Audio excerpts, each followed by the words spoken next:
ಚಿತ್ತಂತೆ ನಡೀಲಿಕ್ಕೆ ನಮಗೆ ಸಹಾಯ ಮಾಡು ತಂದೆ. ತಂದೆ, ಅಲ್ಪರು ಅಯೋಗ್ಯರು ಆದಂಥ ನಮ್ಮನ್ನು ಲೋಕದಿಂದ ಆಯ್ದುಕೊಂಡು ಒಂದು ಚಿಕ್ಕ ಗುಂಪಾಗಿ ಕೂಡಿಸಿ ತಂದೆಯೇ, ನೀನು ಮಾಡಿದ ಸಂಕಲ್ಪದಲ್ಲಿ ನಮ್ಮೆಲ್ಲರಿಗೂ ಒಂದು ಪಾಲನ್ನು ಕೊಟ್ಟು ತಂದೆ, ಇದುವರೆಗೆ ಸತ್ಯದಲ್ಲಿ ನಡೆಸಿದ್ದಕ್ಕಾಗಿ ಸಹ ಧನ್ಯವಾದ ತಂದೆ. ತಂದೆಯಾದ ದೇವರೇ, ಇವತ್ತು ನಿನ್ನ ದಾಸರ ಮುಖಾಂತರವಾಗಿ ದೇವದರ್ಶನದಲ್ಲಿರುವಂಥ ಗುಣಾರ್ಥವನ್ನು ನಮಗೆ ತಿಳಿಪಡಿಸಿದ್ದಕ್ಕಾಗಿ ಧನ್ಯವಾದ ತಂದೆ. ಆ ವಾಕ್ಯವನ್ನು ತಿಳಿಸುವಂಥ ಸೋದರಿಗೋಸ್ಕರ ಸಹ ಬೇಡ್ಕೊಂತೇನೆ ತಂದೆ. ನಿಮ್ಮ ಪವಿತ್ರಾತ್ಮನ ಸಹಾಯದಿಂದ ವಾಕ್ಯವನ್ನು ನಮ್ಮೆಲ್ಲರಿಗೆ ತಿಳಿಸುವ ಹಾಗೆ ತಂದೆ ಸಹಾಯ ಮಾಡು ತಂದೆ. ತಂದೆ, ಇನ್ನು ಯಾವ ಸೋದರ ಬಂದಿಲ್ಲ ತಂದೆ, ಅವರು ಸಹ ತಂದೆ ತಕ್ಕ ಸಮಯಕ್ಕೆ ಬಂದು ನಿನ್ನ ವಾಕ್ಯವನ್ನು ಕೇಳುವ ಹಾಗೆ ತಂದೆ ಸಹಾಯ ಮಾಡು ತಂದೆ. ತಂದೆ, ಆದಿಯಿಂದ ಅಂತ್ಯದವರೆಗೂ ನಿಮ್ಮ ಪ್ರಸನ್ನತೆ ಈ ಕೂಟದಲ್ಲಿದ್ದು ಈ ಕೂಟವನ್ನು ಸಹ ತಂದೆ ನಡೆಸಿಕೊಡು. ಇದುವರೆಗೆ ನನ್ನ ಪ್ರಾರ್ಥನಾ ಕೇಳಿದಕ್ಕಾಗಿ ಸಹ ಧನ್ಯವಾದ ತಂದೆ. ಈ ಚಿಕ್ಕ ಪ್ರಾರ್ಥನಾ ನಮ್ಮೆಲ್ಲರ ರಕ್ಷಕನಾದ ಯೇಸು ಕ್ರಿಸ್ತ ನಾಮದಲ್ಲಿ ಬಿಡುತ್ತೇನೆ ತಂದೆ. ಆಮೇನ್. ಆಮೇನ್. ಆಮೇನ್. ಮೊದಲು ತಂದೆ ದೇವರಿಗೂ ಅವ್ರ ಕುಮಾರನಾದ ಕ್ರಿಸ್ತನು ಕೂಡ ಈ ಒಂದು ವೇಳೆಯಲ್ಲಿ ಕೃತಜ್ಞತೆನ ಹೇಳಿಕೊಂಡು ಓದುವಾರ ನಾವು ನೋಡಿದಂತ ಪಾಠ ನೋಡ್ಬೇಕಾದ್ರೆ ಸಹೋದರ ಇನ್ನ ನಾವು ಈ ಒಂದು 3 ಭಾಗವನ್ನು ನೋಡ್ತಾ ಇದೀವಿ. ಅದರಲ್ಲಿ ಮುಖ್ಯವಾಗಿ ನಾವು ನೋಡುವಾಗ ಈ ಅಂಗಳವು ಅಂತ ನೋಡ್ತಾ ಇದೀವಿ. ಈ ಅಂಗಳು ಅಂತ ಹೇಳುವಾಗ ಪಾಳೆಯ ಅಂಗಳ ಮತ್ತೆ ಅದರಲ್ಲಿ ಇರುವ ದೇವದರ್ಶನ ಗುಡಾರದಲ್ಲಿ 2 ಭಾಗ, ಪವಿತ್ರ ಸ್ಥಳ ಆಮೇಲೆ ಒಂದು ಮಹಾಪವಿತ್ರ ಸ್ಥಳ ಅಂತ ನೋಡುವಾಗ ನಾವು ಯಾವ ಸ್ಟಡಿ ಮಾಡಿದೀವಿ ಅಂತ ಕೇಳಿದ್ರೆ ಈ 3 ಭಾಗದಲ್ಲಿ ಅಂಗಳದಲ್ಲಿ ಇರುವ ಒಂದು ಸ್ಥಿತಿ ಯಾವ ಸ್ಥಿತಿಯಪ್ಪ ಅಂತ ಹೇಳಿದ್ರೆ ಅದು ನೀತಿವಂತರ ಸ್ಥಿತಿ. ಸತ್ಯವನ್ನ ಕೇಳಿ ಒಳಗೆ ಬಂದಿರುವ ಸಹೋದರ ಸಹೋದರಿಯರ ಇವತ್ತು ನಾವು ಈ ಒಂದು ಸುವಾರ್ತೆ ಕಾಲದಲ್ಲಿ ಜೀವಿಸುವ ಆತ್ಮೀಯವಾಗಿ ಜೀವಿಸುವ ಮಕ್ಕಳಾಗಿ ದೇವರ ಮಕ್ಕಳು ಅದರೊಳಗೆ ಇದ್ದಾರೆ ಅಂತ ಎಂತ ಬಾಳ್ಬೇಕು ಅಂತ ನಾವು ಹೋದ್ವಾರ ಕೂಡ ನಾವು ನೋಡಿದೀವಿ ಅಲ್ವರ ಸಹೋದರ ಸಹೋದರಿ. ಅದೇ ತರ ಇದರಲ್ಲಿ ಮುಖ್ಯವಾಗಿ ನೋಡುವಾಗ ಮಹಾಸಮೂಹ ಇಲ್ಲಿ ಇರುವ ಆ ಸ್ಥಳಗಳಲ್ಲಿ ನೋಡುವಾಗ ಆ ಮಹಾಸಮೂಹ ಬಗ್ಗೆ ನಾವು ಹೋದ್ವಾರ ನೋಡಿದ್ವಿ. ಇಲ್ಲಿ ಯಾವ ಸ್ಥಳಪ್ಪ ಅಂತ ಹೇಳಿದ್ರೆ ಆ ಮಹಾಸಮೂಹ ಇರುವ ಒಂದು ಸ್ಥಳಕ್ಕೆ ಅದು ಹೋಲಿಕೆ ಆಗ್ತದೆ. ಒಳಗೆ ಇರುವವರು ಯಾರಪ್ಪ ಅಂತ ಹೇಳಿದ್ರೆ ಆ ಪವಿತ್ರ ಸ್ಥಳದಲ್ಲಿ ಇರುವವರು ಸಹೋದರ ಸಹೋದರಿ ಯಾರು ಅಂತ ಕೇಳಿದ್ರೆ ತನ್ನ ಅರ್ಪಣಿಸಿ ಕಾನ್ಸಿಗ್ರೇಷನ್ ದೀಕ್ಷಾಸ್ನಾನ ತಗೊಂಡಿರೋರೆಲ್ಲ ಈ ಒಂದು ಅಂಗಳದೊಳಗೆ ಇರ್ತಾರೆ. ಆದ್ರೆ ಇನ್ನೊಂದು ಹೆಜ್ಜನ್ನು ತಗೊಂಡು ತನ್ನ ಒಂದು ಪರಿಪೂರ್ಣವಾಗಿ ಯಾರು ತನ್ನನ್ನ ಸಮರ್ಪಣೆ ಮಾಡಿದಾರೋ ಈ ಲೋಕವನ್ನ ಬಿಟ್ಟಿದಾರೋ ಅವರು ಎಲ್ಲಿರ್ತಾರೆ ಅಂತ ಕೇಳಿದ್ರೆ ಆ ಪವಿತ್ರ ಸ್ಥಳಕ್ಕೆ ಆ ಒಳಗೆ ಇರ್ತಾರೆ ಅಂತ ನೋಡ್ತೀವಿ. ಆಮೇಲೆ ನೋಡಿದ್ರೆ ಸಹೋದರ ಸಹೋದರಿ ಅವರು ಎಂತ ಅದೇ ನೂತನ ಸೃಷ್ಟಿ ಅಂತ ಹೇಳುವ ಒಂದು ಬಾಳನ್ನ ಬಾಳ್ತಾ ಇದ್ದಾರೆ ಅಂತ ಹೋದ್ವಾರ ನಾವು ನೋಡಿದ್ವಿ.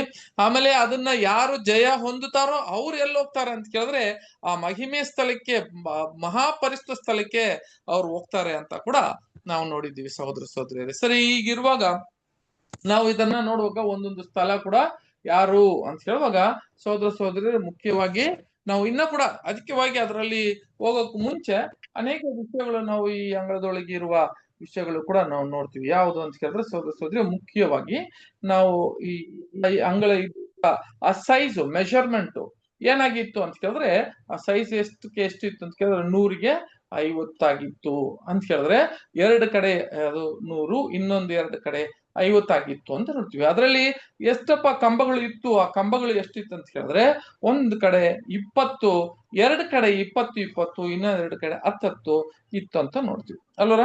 ಒಂದಕ್ಕೊಂದು ಹೆಂಗಿತ್ತು ಅಂತ ಕೇಳಿದ್ರೆ ಅದನ್ನ ಗಟ್ಟಿಯಾಗಿ ಅದು ಹಗ್ಗದಿಂದ ಕಟ್ಟಿ ಅದು ಹೆಂಗಿಟ್ಟಿದ್ರು ಅಂತ ಕೇಳಿದ್ರೆ ಅದು ಬಿಳ್ದೀರ ಇಡೋದಿಕ್ಕೆ ಆ ಗಾಳಿ ಯಾವುದೇ ಹೊಡೆದ್ರೆ ಕೂಡ ಅದೇನಾಗಲ್ಲ. ದೇವದರ್ಶನ ಗುಡಾರವನ್ನು ಬಿಳಿಸಕ್ಕೆ ಆಗದಿರ ಒಂದು ಗಟ್ಟಿಯಾದ ಒಂದು ಗೋಡೆಯನ್ನು ಕಟ್ಟಿದ್ರು ಅಂತ ಕೂಡ ನಾವು ನೋಡಿದ್ದೀವಿ. ಇಲ್ಲಿಂದ ನಾವು ಏನ್ ಮಾಡೋಣ ಸಹೋದರ ಸಹೋದರಿಯರೇ, ನಾವು ಇವಾಗ ಸ್ಟಾರ್ಟ್ ಮಾಡೋದು. ಇವಾಗ ನೋಡಿದ್ರೆ ಈ ಒಂದು ಗೋಡೆ ಅಲ್ವಾ ಎಂತ ಒಂದು ಈ ಗೋಡೆ ಕಟ್ಟಿದ್ರು ಇದು ನಮಗೆ ಏನಪ್ಪಾ ಹೋಲಿಕೆ ಆಗ್ತದೆ ಅಂತ ಹೋದ್ವಾರ ಇಲ್ಲಿಗೆ ನಾವು ಸ್ಟಾಪ್ ಮಾಡಿದ್ದು ಅಲ್ವರ ಸಹೋದರ ಸಹೋದರ. ಇಲ್ಲಿ ನೋಡ್ಬೇಕಾದ್ರೆ ಸಹೋದರರೇ ಈ ಒಂದು ಕೋರ್ಟ್ ಕಾಂಪೌಂಡ್ ಅಂತ ಹೇಳಿದ್ರೆ ಈ ಅಂಗಳದ ಒಂದು ಈ ಒಂದು ಗೋಡೆ ಎಂತ ಒಂದು ವಿಷಯದಲ್ಲಿ ಕಟ್ಟಿದ್ದಾರೆ ಅಂತ ಕೇಳಿದ್ರೆ ಏನೇ ಗಾಳಿ ನೋಡ್ಬೇಕಾದ್ರೆ ಅಡವಿಯಲ್ಲಿ ಬಹಳ ಗಾಳಿ ಇರ್ತದೆ ರೀ.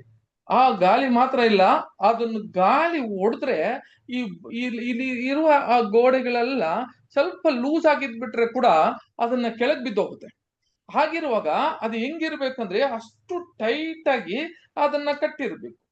ಆ ತರ ಏನ್ ಮಾಡ್ತಿದ್ರು ಅಂತ ಕೇಳಿದ್ರೆ ಕಟ್ಟಿದ್ರು. ಹಂಗಾದ್ರೆ ನಮಗೆಲ್ಲ ಗೊತ್ತಿದ್ದಂಗೆ 20 ಒಂದು ಕಂಬಗಳಿತ್ತು. ಆ 20 ಕಂಬಗಳನ್ನ ಅದರಲ್ಲಿ ನೋಡ್ಬೇಕಾದ್ರೆ ಮಧ್ಯದಲ್ಲಿ ಎಷ್ಟಪ್ಪ ಅದರಲ್ಲಿ ಗ್ಯಾಪ್ ಇತ್ತು ಅಂತ ಕೇಳಿದ್ರೆ 5 ಮೊಳ ಗ್ಯಾಪ್ಗಳು ಇತ್ತು. ಒಂದೊಂದು ತೆರೆಗೆ ಒಂದೊಂದು ಕಂಬಕ್ಕೆ 5 ಮೊಳ ಗ್ಯಾಪ್ಗಳು ಇತ್ತು ಅಂತ ಕೂಡ ನೋಡ್ತೀವಿ. ಆ ಗ್ಯಾಪ್ ಒಳಗೆ ಸೋದರ ಸೋದರಿಯರೇ ಅಲ್ಲಿ ಏನ್ ಹಾಕಿದ್ರು ಅಂತ ಕೇಳಿದ್ರೆ ಒಂದು ಕೊಕ್ಕಿಗಳನ್ನ ಹಾಕಿ ಅದನ್ನ ಹಗ್ಗವನ್ನು ಕಟ್ಟಿ ಏನ್ ಮಾಡಿದ್ರು ಅಂತ ಕೇಳಿದ್ರೆ ಬೆಳ್ಳಿಯ ಒಂದು ಕೊಕ್ಕಿಗಳನ್ನ ಹಾಕಿ ಅದನ್ನ ಕಟ್ಟಿ ಅದನ್ನ ಏನ್ ಮಾಡ್ತಿದ್ರು ಅಂತ ಕೇಳಿದ್ರೆ ಕೆಳಗೆ ಅದನ್ನ ಮೊಳೆಗಳನ್ನ ಒಡೆದು ಅದನ್ನ ಕಟ್ಟಿದ್ರು ಕೂಡ ನೋಡ್ತೀವಿ. ಅದು ಮಾತ್ರ ಇಲ್ಲ, ಅದಕ್ಕೆ ಏನು ಕೂಡ ಹಾಕಿದ್ರು ಅಂತ ಕೇಳಿದ್ರೆ ಸೋದರ ಸೋದರಿಯರೇ ಇದೊಂದು ನಾನು ಮತ್ತೆ ಅದನ್ನು ತೋರಿಸ್ತೀನಿ. ಅದು ಏನಾಗಿತ್ತು ಅಂತ ಕೇಳಿದ್ರೆ ಅದರಲ್ಲಿ ಒಂದು ದೊಡ್ಡ ಒಂದು ಇದರಲ್ಲಿ ಕಂಬದಲ್ಲಿ ಇಲ್ಲ ಆಯ್ತ ನೋಡ್ರಿ ಸಹೋದರ ಸಹೋದರಿ, ಈ ಕಂಬ ಇದೆಯಲ್ಲ ಈ ಕಂಬದಲ್ಲಿ ಫ್ಲಿಟ್ಸ್ ಅಂತ ಹೇಳ್ತಾರೆ. ಫ್ಲಿಟ್ಸ್ ಅಂತ ಹೇಳುವಾಗ ಕನ್ನಡದಲ್ಲಿ ಓದನ ಇಲ್ಲಿದೆ ನೋಡಿ, ಬೆಳ್ಳಿಯ ಗುಂಡಿಗಳು ಆಮೇಲೆ ಆ ಒಂದು ಕಟ್ಟುಗಳು ಅದರಲ್ಲಿ ಇತ್ತು ಅಂತ ನೋಡ್ತೀವಿ. ಆಮೇಲೆ ಬೆಳ್ಳಿಯ ಕಟ್ಟುಗಳು ಇದೆಯಲ್ಲ ಬಹಳ ಮುಖ್ಯ, ಅದು ಆ ಕಟ್ಟುಗಳು ಮೇಲೆ ಬಂದು ಒಂದು ಟೋಪಿ ತರ ಏನಾಗಿತ್ತು ಅಂತ ಕೇಳಿದ್ರೆ ಒಂದು ಚಾಪಿಟರ್ ಕೂಡ ಇಟ್ಟಿದ್ರು ಅಂತ ನೋಡ್ತೀವಿ.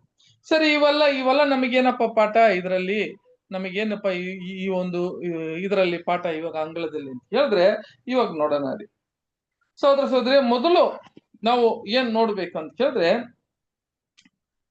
ಈ ಗೋಡೆ ಇಷ್ಟು ಬಲವಾಗಿ ಇರಬೇಕು ಅಂದ್ರೆ ಅದನ್ನ ಸರಿಯಾಗಿ ರೀತಿಯಲ್ಲಿ ಕಟ್ಟಿ ಸ್ಟ್ರಾಂಗ್ ಆಗಿ ಅದು ಯಾವ ಗಾಳಿ ಕೂಡ ಹೊಡೆದ್ರೆ ಕೂಡ ಅದು ಏನಾಗ್ಬಾರ್ದು ಅಂತ ಕೇಳಿದ್ರೆ ಅದು ಕೆಳಗೆ ಬಿಳಿದಿರಾ ಇರ್ಬೇಕು ಅಂತ ಹೇಳುವಾಗ ಇದು ನಮಗೇನಪ್ಪ ಸೂಚನೆ ಆಗ್ತದೆ ಅಂತ ಹೇಳಿದ್ರೆ ಸಹೋದರ ಸಹೋದರಿಯರೇ, ನಾವು ನೀತಿವಂತರಾಗಿ ಸತ್ಯವನ್ನ ಕೇಳಿ, ನಾವು ಎಲ್ಲರೂ ಕೂಡ ಸತ್ಯವನ್ನ ಕೇಳಿ ಈ ಒಂದು ಲೋಕದಲ್ಲಿ ನಾವು ಇದ್ದು ಅಸತ್ಯದಲ್ಲಿ ಇದ್ದ ನಾವು ಯಾವಾಗ ನಮಗೆಲ್ಲ ಸತ್ಯ ಬಹಳ ತಂದೆಯ ದೇವರ ಯೋಜನೆಯನ್ನ ಗೊತ್ತಾಗಿ ತಂದೆಯ ದೇವ್ರನ್ನ ನಾವು ಅರ್ಥ ಮಾಡಿಕೊಂಡು ಅವರ ಒಂದು ಮಹಿಮೆ ಎಲ್ಲ ನಮ್ಮ ಕರೆ ಎಲ್ಲ ಅರ್ಥ ಆದ್ಮೇಲೆ ನಾವು ಓಡುವ ಓಟ ಅಲ್ವರ, ನಾವು ಓಡುವ ಓಟ ಯಾತಕ್ಕಾಗಿ ಅಂತ ನಾವು ಯಾವಾಗ ನಾವು ತಿಳ್ಕೊಂಡಿದ್ದೀರೋ ಈ ಲೋಕಕ್ಕೆ ಅದನ್ನ ಓದುವಾರ ನಾವು ನೋಡ್ದಂಗೆ 1 ಕೊರಿಂಥಿಯದಲ್ಲಿ 2ನೇ ಅಧ್ಯಾಯದಲ್ಲಿ 8-9 ನೋಡ್ತೀವಲ್ಲ,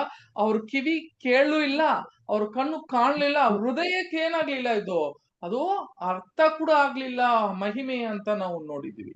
ಆದ್ರೆ ನಮಗೂ ಇವಾಗ ಒಂದು ಮಹಿಮೆಯನ್ನ ದೇವರು ಹೊರಪಡಿಸಿದ್ರು, ನಮ್ಮನ್ನ ದೇವರು ಅವರು ಪವಿತ್ರ ಆತ್ಮದಿಂದ ನಮಗೆ ಆ ಒಂದು ಯೋಜನೆಯನ್ನ ಕೊಟ್ಟಿದ್ರು ಅಂತ ನೋಡ್ತೀವಿ. ಈಗ ನಾವು ಯಾಗಿರ್ಬೇಕು ಅಂತ ಈ ಒಂದು ಗೋಡೆ ನಮಗೆ ಹೇಳ್ಕೊಡ್ತಾ ಇದೆ.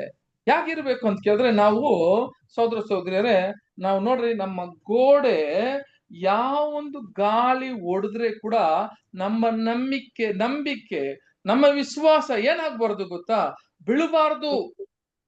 ಬೀಳಲೇಬಾರ್ದು ಕೆಳಗೆ. ಅಂತ ಒಂದು ನಂಬಿಕೆ ನಾವು ದೇವರ ಮೇಲೆ ಸತ್ಯವನ್ನು ತಿಳ್ಕೊಂಡಿರುವವರ ಮಕ್ಕಳು ಇಷ್ಟು ಸತ್ಯ ಸಿಕ್ಕದ ಮೇಲೆ ಈ ಲೋಕದಲ್ಲಿ ನಿಮಗೆ ಇಂಥ ಸತ್ಯ ಎಲ್ಲೂ ಸಿಗಲ್ಲ ರೀ. ಆತರ ಇವಾಗ ನಾವು ನೋಡ್ರಿ, ಎಲ್ಲೇ ಹೋಗಿ ನಾವು ಹುಡುಕಿದ್ರು ಕೂಡ ಇದೇ ಕೊನೆಯ ಸತ್ಯ ನಮಗೆ ಸಿಕ್ಕಿರೋದು. ನಾವು ಏನಕ್ಕಾಗಿ ಯಾವ ರಕ್ಷಣೆಗಾಗಿ ಹುಡುಕ್ತಾ ಇದೀವೋ ಆ ರಕ್ಷಣೆ ಏನು ಅಂತ ತಂದೆಯ ದೇವರು ಆ ಯೋಜನೆ ಮುಖಾಂತರ ನಮಗೆ ತಿಳಿಸ್ಬಿಟ್ಟಿದ್ದು. ಈಗ ನಮ್ಮ ಕಟ್ಟಿರುವ ಗೋಡೆ ಅದೇ, ನಾವು ನೀತಿವಂತರಾಗಿ ಒಳಗ್ ಬಂದಿದ್ದೀರಿ, ಬಂದ ಮೇಲೆ ನಾವು ಕಟ್ಟಬೇಕಾಗಿರುವ ಗೋಡೆ ಯಾವ ತರ ಇರ್ಬೇಕಂದ್ರೆ ಯಾವ ಗಾಳಿ ಹೊಡೆದ್ರೆ ಕೂಡ ಬೀಳಬಾರ್ದು. ಇದಕ್ಕೆ ಒಂದು ವಾಕ್ಯ ಕೂಡ ಓದ್ಬಿಡೋಣ. ಎಬೇಸಿಯ 4ನೇ ಅಧ್ಯಾಯ 14-15 ಓದೋಣ ಸಿಸ್ಟರ್.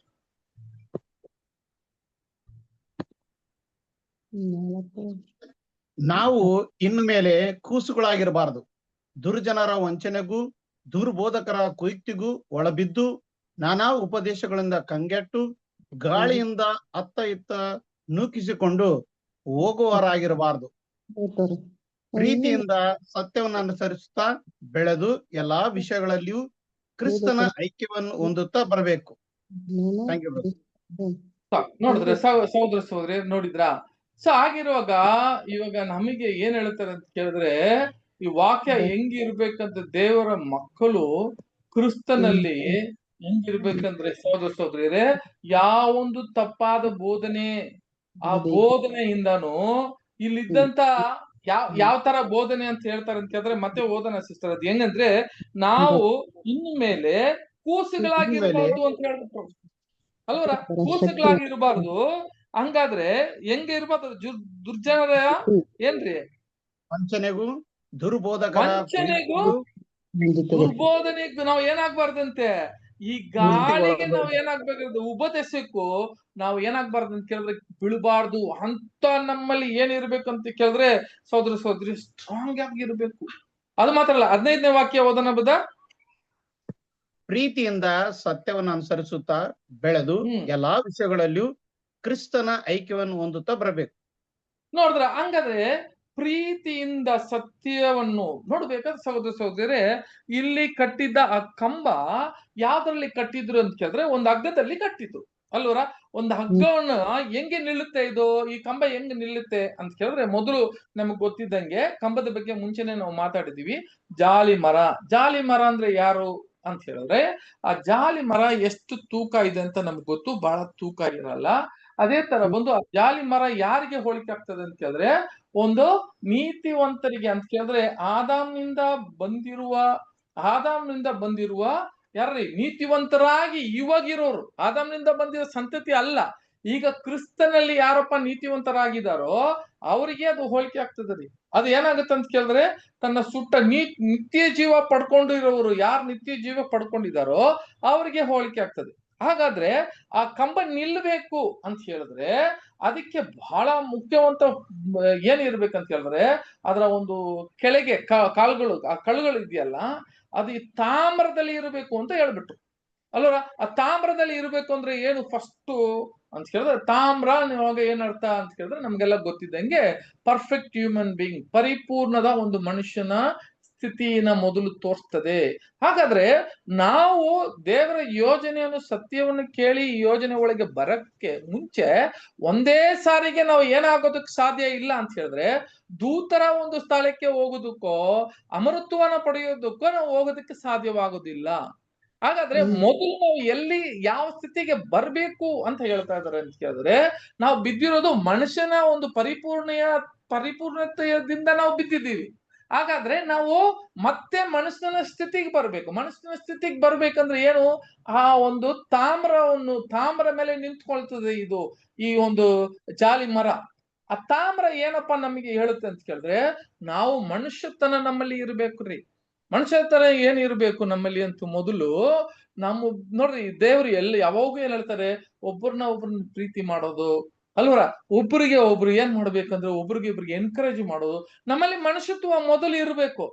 ನಮ್ಮಲ್ಲಿ ಮನುಷ್ಯತ್ವ ನಾವು ಇಲ್ಲ ಅಂದ್ರೆ ನಾವು ಕೂಡ ಒಂದು ಪ್ರಾಣಿಗಳ ತರ ಯಾವ ತರ ಇರ್ತೀವಿ ಅಂತ ಕೇಳಿದ್ರೆ, ಲೋಕದ ಮಕ್ಕಳ ತರ ನಾವು ಇರ್ದಿರಾ ಮೊದಲು ನಿಮ್ಮಲ್ಲಿ ಆದಾಮನಲ್ಲಿ ಇದ್ದಂತ ಪರಿಪೂರ್ಣತೆಯ ನಿಮ್ಮಲ್ಲಿ ಇರಬೇಕು. ಅದೇ ಆ ತಾಮ್ರದ ಕಳುಗಳು ಇದ್ದಿತ್ತು. ಅದ್ರ ಮೇಲೆ ನಿಂತಿರೋದು ಏನು ಅಂತ ಕೇಳಿದ್ರೆ ಜಾಲಿ ಮರ. ಜಾಲಿ ಮರ ಅಂದ್ರೆ ಏನು, ತೂಕ ಇಲ್ಲದೀರ ಇರುವ ಒಂದು ಮರ ಅಂತ ಹೇಳುವಾಗ, ಕ್ರಿಸ್ತನಲ್ಲಿ ಒಬ್ಬನು ಒಳಗೆ ಬರಬೇಕಾದ್ರೆ ಆ ಕ್ರಿಸ್ತನ ಒಳಗೆ ಬಂದು ಕ್ರಿಸ್ತನಾಗಿ ಅವನು ಓಟ ಓಡೋದಕ್ಕೆ ಶುರು ಮಾಡಿದ್ರೆ, ಅವನ ಉನ್ನತವಾದ ಕರೆಯಕ್ಕೆ ಅವನು ಕರೆಯಲ್ಪಟ್ಟಿರುವನು ಮೊದಲು ಏನಾಗ್ಬೇಕು ಅಂತ ಕೇಳಿದ್ರೆ, ಈ ಲೋಕದ ಭಾರಗಳು ತೂಕಗಳು ಎಲ್ಲ ಎತ್ತಾಕಿ ತನ್ನನ್ನ ಶೂನ್ಯಕ್ಕಿಂತ ಶೂನ್ಯ ಮಾಡ್ಕೊಬೇಕು. ಯಾವೊಂದು ಭಾರವನ್ನು, ಈ ಲೋಕದ ಭಾರವನ್ನು ಹೊಂದ್ಕೊಂಡು ಹೋಗೋಣಾಗಿ ಇರಬಾರ್ದು. ಕ್ರಿಸ್ತನೇ ಹೇಳ್ತಾರೆ, ಕ್ರಿಸ್ತ ನಿನ್ನ ನುಗ್ಗ ಅಲ್ವಾ, ಎಲ್ಲ ನುಗ್ಗುಗಳನ್ನ ನನ್ನ ಮೇಲೆ ಇಕ್ಕಬೇಕು ಅಂತ ಹೇಳುವಾಗ ನಾವು ಏನ್ ಮಾಡುದು, ಈ ಲೋಕದ ಭಾರಗಳನ್ನ ತಗೊಂಡು ಹೋಗ್ದಿರಾ ಈ ಜಾಲಿ ಮರ ಹೆಂಗಿದೆಯೋ ಆ ತರ ನಾವು ಇರಬೇಕು ಅಂತ ಮೊದಲು ಆ ನೀತಿವಂತರಿಗೆ ಹೇಳೋದು. ಸರಿ, ಇವರು ನೋಡ್ರಿ, ಹಂಗಾದ್ರೆ ಆ ಜಾಲಿ ಮರ ಯಾರು ಕೂಡ ಅಂತ ಕೇಳಿದ್ರೆ ಅದು ನೀತಿವಂತರಾಗಿ ಹೇಳೋದು. ಆದ್ರೆ ಜಾಲಿ ಮರ ಮಾತ್ರ ಇಟ್ಟುಕೊಂಡು ಅಲ್ಲಿದ್ದ ಆ ಒಂದು ಯಾರು ನಾರೆ ಬಟ್ಟೆ, ಆ ಬಿಳಿ ಬಟ್ಟೆ ನಾರೆ ಬಟ್ಟೆ ಅನ್ನುವಾಗ ಅದು ಕೂಡ ಏನಕ್ಕೆ ಅದು ಹೋಲಿಕೆ ಆಗ್ತದೆ ಅಂತ ಕೇಳಿದ್ರೆ, ದೇವರು ಕ್ರಿಸ್ತನಿಂದ ನಾವು ಪಡ್ಕೊಂಡಿರುವ ಆ ನೀತಿಯ ಬಟ್ಟೆ ಅದು ಅಲ್ವರ. ಆ ಬಟ್ಟೆ ಏನಾಗುತ್ತೆ ಅಂತ ಕೇಳಿದ್ರೆ ನೀತಿಯ ಕ್ರಿಸ್ತನ ಆ ಒಂದು ಹಂಗಿರಿ ಅದು, ಅದನ್ನ ನಾವು ಪಡ್ಕೊಂಡಿದೀವಿ ಕ್ರಿಸ್ತನ. ಅದಕ್ಕೆ ಆ ನಾರ ಬಟ್ಟೆಗೆ, ಆ ಬಿಳಿ ಬಟ್ಟೆಗೆ ಅದನ್ನ ಒಂದು ಹೋಲಿಕೆ ಆಗ್ತದೆ. ಈಗ ನೋಡ್ರಿ, ಇವಾಗ ಹೆಂಗೆ ಕೂಡ ಬಟ್ಟೆ ಹಾಕಿದ್ರು ಕೂಡ ಸರಿ, ಆ ಒಂದು ಜಾಲಿ ಮರ ಕೆಳಗಿರುವ ಏನ್ರಿ ಆ ತಾಮ್ರದ ಒಂದು ಕಳಗಳು ಇಟ್ಟಿದ್ರು ಕೂಡ ಏನಾಗ್ಬೇಕು ಅಂದ್ರೆ ಹಂಗೆ ನಿಲ್ಲಕ್ಕೆ ಸಾಧ್ಯ ಆಗೋದಿಲ್ಲ. ಯಾಕೆ ಸಾಧ್ಯ ಆಗೋದಿಲ್ಲ ಅಂತ ಕೇಳಿದ್ರೆ ಇಲ್ಲಿಗೆ ಗಾಳಿ ಹೊಡೆದ್ರೆ ಮತ್ತೆ ಬಿದ್ದೋಗುತ್ತೆ. ಆದ್ರಿಂದ ಇಲ್ಲಿ ಏನ್ ಹೇಳಿದ್ದಾರೆ ಅಂತ ಕೇಳಿದ್ರೆ ಇದನ್ನ ಯಾವ್ದ್ರಲ್ಲಿ ಎತ್ತಿ ಕಟ್ಟಿ ಇಡಬೇಕು ಅಂದ್ರೆ ಅಲ್ಲಿದ್ದಂತ ಆ ಹಗ್ಗದಲ್ಲಿ ಕಟ್ಟಿ ಆ ಬೆಳ್ಳಿಯ ಕೊಕ್ಕಿಗಳು ಇದೆಯಲ್ಲ ಅದ್ರಲ್ಲಿ ಕಟ್ಟಿ ಏನ್ ಮಾಡ್ಬೇಕಂತ ಕೇಳಿದ್ರೆ ಇದನ್ನ ಇಡಬೇಕು ಅಂತ ಸಹೋದರ ಸಹೋದರಿಯರೇ ಗಟ್ಟಿಯಾಗಿ ಇರ್ಬೇಕು. ಹಂಗಾದ್ರೆ ಹಗ್ಗ ಅಂದ್ರೆ ಏನಪ್ಪ? ಬೈಬಲ್ ಅಲ್ಲಿ ಹಗ್ಗ ಅಂದ್ರೆ ಏನು ಅಂತ ಹೇಳಿದ್ರೆ ಹಗ್ಗ ಹೆಂಗ್ ಕಟ್ತಾರೆ, ಹಗ್ಗ ಹೆಂಗಿರ್ತದೆ ಅಂತ ಹೇಳಿದ್ರೆ ಹಗ್ಗ ನೋಡ್ರಿ ಅದು ಪಿನ್ ಇರ್ತಾರೆ. ಅದು ಹಂಗಾದ್ರೆ ಒಂದು ಎರಡು ಹಗ್ಗಗಳು ಏನ್ ಮಾಡಿರ್ತಾರೆ ಅಂತ ಕೇಳಿದ್ರೆ ಅದನ್ನ ಸುತ್ತಿ ಸುತ್ತಿ ಸುತ್ತಿ ಸುತ್ತಿ ಒಂದೇ ಹಗ್ಗದಲ್ಲಿ ಇದ್ರೆ ಅದೇನಾಗುತ್ತೆ ಕಟ್ಟಾಗ್ಬಿಡ್ತದೆ ಅಲ್ವಾ? ಅದು ಏನಾಗುತ್ತೆ ಅಂತ ಕೇಳಿದ್ರೆ ಅದನ್ನ ಎಳಿಯಕ್ ಆಗಲ್ಲ, ಅದಷ್ಟು ಶಕ್ತಿ ಇರಲ್ಲ, ಬಲ ಇರಲ್ಲ ಅದ್ರಲ್ಲಿ.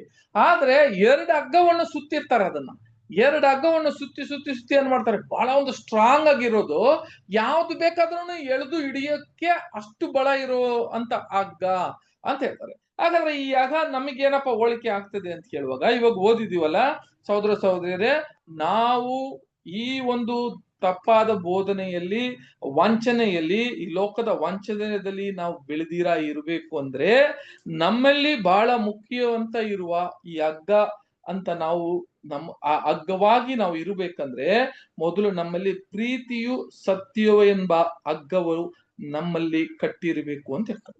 ಮತ್ತೆ ಓದೋಣ ಬ್ರದರ್ ಆ ವಾಕ್ಯ 15ನೇ ವಾಕ್ಯ ಓದ್ರಿ. ಪ್ರೀತಿಯಿಂದ ಸತ್ಯವನ್ನು ಅನುಸರಿಸುತ್ತಾ ಬೆಳೆದು ಎಲ್ಲಾ ವಿಷಯಗಳಲ್ಲಿಯೂ ಕ್ರಿಸ್ತನ ಐಕ್ಯವನ್ನು ಹೊಂದುತ್ತಾ ಬರಬೇಕು. ನೋಡಿದ್ರ? ಹಂಗಾದ್ರೆ ಈ ಎರಡು ನಾವು ಕ್ರಿಸ್ತನ ಐಕ್ಯದಲ್ಲಿ ಇರ್ಬೇಕಂತೆ, ಹೊಂದುತ್ತಾ ಬರಬೇಕು ಅಂತ ಹೇಳ್ತಾರೆ. ಹಂಗಾದ್ರೆ ಪ್ರೀತಿ ಸತ್ಯ ನೋಡ್ರಿ, ಇದು ಎರಡು ಮಾತ್ರ ನಾವು ಎಳೆದು ಹಿಡ್ಕೊಬೇಕು. ಸಹೋದರ ಸಹೋದರಿಯರೇ, ಇದೇ ದೇವರ ಒಂದು ಪ್ರೀತಿ. ನೋಡ್ರಿ ನಮ್ಮಲ್ಲಿ ಇದ್ದಂತ ಪ್ರೀತಿ ಹೆಂಗಿರ್ಬೇಕು ಅಂತ ಕೇಳಿದ್ರೆ ಆ ಪ್ರೀತಿ ಸತ್ಯ ಈ ಎರಡರಲ್ಲಿ ಕಟ್ಟಿ ಇದನ್ನ ನಾವು ಹಿಡ್ಕೊಬೇಕ್ರಿ. ಇದನ್ನೇ ನಾವು ಏನ್ ಮಾಡ್ಬೇಕು, ಏನಾಗುತ್ತೆ ಅಂತ ಕೇಳಿದ್ರೆ ನಾವು ಬಿಳ್ದಿರ ಇರೋದಿಕ್ಕೆ ಈ ಗೋಡೆ ಕೆಳಗೆ ಬಿಳ್ದಿರ ಇರೋದಿಕ್ಕೆ ಬಹಳ ಮುಖ್ಯ ಸ್ಟ್ರಾಂಗ್ ಆಗಿ ಈ ಒಂದೊಂದು ಕಂಬಗಳು ಕೂಡ ನಿಂತಿರುವ ಕಾರಣ ಏನಂತ ಕೇಳಿದ್ರೆ ಈ ಒಂದು ಹಗ್ಗ. ಈ ಹಗ್ಗ ಏನು? ಪ್ರೀತಿ ಮತ್ತೆ ಸತ್ಯ ಅಂತ ಹೇಳ್ತಾರೆ. ಗಾಡ್ಸ್ ಲವ್, ದೇವರ ಒಂದು ಪ್ರೀತಿ. ಯಾವ್ದು ಇರ್ಬೇಕು ಅಂತ ಕೇಳಿದ್ರೆ ದೇವರ ಪ್ರೀತಿ. ನಾವು ಯಾವ ತರ ಪ್ರೀತಿ ಇರ್ಬೇಕಂತ ಕೇಳಿದ್ರೆ ತಂದೆಯ ದೇವ್ರ ಮೇಲೆ ಇಟ್ಟಿರುವ ಪ್ರೀತಿ ಬಹಳ ಮುಖ್ಯ. ಅದೇ ತರ ನಮ್ಮ ಸಹೋದರ ಸಹೋದರಿಯ ಪ್ರೀತಿ ಬಹಳ ಮುಖ್ಯ. ಅದೇ ತರ ಯಾವ್ದ್ರಲ್ಲಿ ಕೂಡ ಇರ್ಬೇಕು ಅಂತ ಸಹೋದರಿಯರೇ, ಸತ್ಯದಲ್ಲಿ ನಾವು ಕಟ್ಟಿರ್ಬೇಕಂತೆ. ಅಪೊಸ್ತಲ ಪೌಲ್ ಹೇಳುವಾಗ ನಾವು ಸತ್ಯದಲ್ಲಿ ಕಟ್ಟಿರ್ಬೇಕಂತೆ. ಇದು ಕೂಡ ವಾಕ್ಯ ಓದ್ರಿ, ರೋಮಪುರಿಯರಿಗೆ 8ನೇ ಅಧ್ಯಾಯ 35 ಓದೋಣ ಬ್ರದರ್. ಒಂದೊಂದು ವಾಕ್ಯ ಕೂಡ ಹಂಗೆ ಓದೋಣ.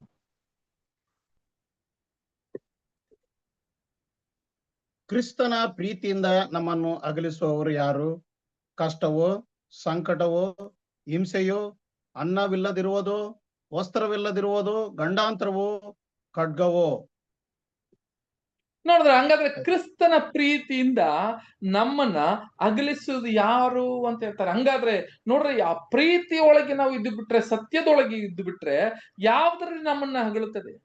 ಯಾವ್ದಾಗಲ್ಲ. ಕಷ್ಟ ಬಂದ್ರೆ, ಸಂಕಟ ಬಂದ್ರೆ, ಹಿಂಸೆ ಬಂದ್ರೆ, ಅನ್ನವಿಲ್ಲದೆ ಇದ್ರೆ ಕೂಡ, ಯಾವುದೇ ಇಲ್ಲದೆ ಇದ್ರೆ ಕೂಡ ನಮ್ಮಲ್ಲಿ ಏನಾಗಲ್ಲ ಅಂತ ಕೇಳಿದ್ರೆ ನಾವು ಆ ಕಟ್ಟಲ್ಲಿ ನಾವು ಇರುವಾಗ ಬೀಳಕ್ಕೆ ಸಾಧ್ಯವಿಲ್ಲ ಅಂತ ಹೇಳ್ತಾರೆ. ಆದ್ರಿಂದ ಹಂಗೆ 36 ಕೂಡ ಓದಿ ಬ್ರದರ್. ದೇವರೇ, ನಾವು ನಿನ್ನ ನಿಮಿತ್ತ ದಿನವೆಲ್ಲ ಕೊಲೆಗೆ ಗುರಿಯಾಗಿದ್ದೇವೆ, ಜನರು ನಮ್ಮನ್ನು ಕುರಿಗಳಂತೆ ಎಣಿಸಿದರು ಎಂಬುದಾಗಿ ಬರೆದಿರುವಂತೆ ಆಗುತ್ತದಲ್ಲ. ಆಮೇಲೆ 37. ಆದರೆ ನಮ್ಮನ್ನು ಪ್ರೀತಿಸಿದಾತನ ಮೂಲಕವಾಗಿ ನಾವು ಈ ಎಲ್ಲಾ ವಿಷಯಗಳಲ್ಲಿ ಪೂರ್ಣ ಜಯಶಾಲಿಗಳಾಗುತ್ತೇವೆ. ನೋಡಿದ್ರ? ಹಂಗಾದ್ರೆ ಏನ್ ಹೇಳ್ತಾರೆ, ನಾವು ಆದ್ರಿಂದ ನಮ್ಮನ್ನು ಪ್ರೀತಿಸಿದ ಮೂಲಕವಾಗಿ ನಾವು ಈ ಎಲ್ಲಾ ವಿಷಯಗಳಲ್ಲೂ ಪೂರ್ಣ ಜಯ ಹೊಂದೋರಾಗಿರ್ತೀವಿ ಅಂತ ಹೇಳ್ತಾರೆ.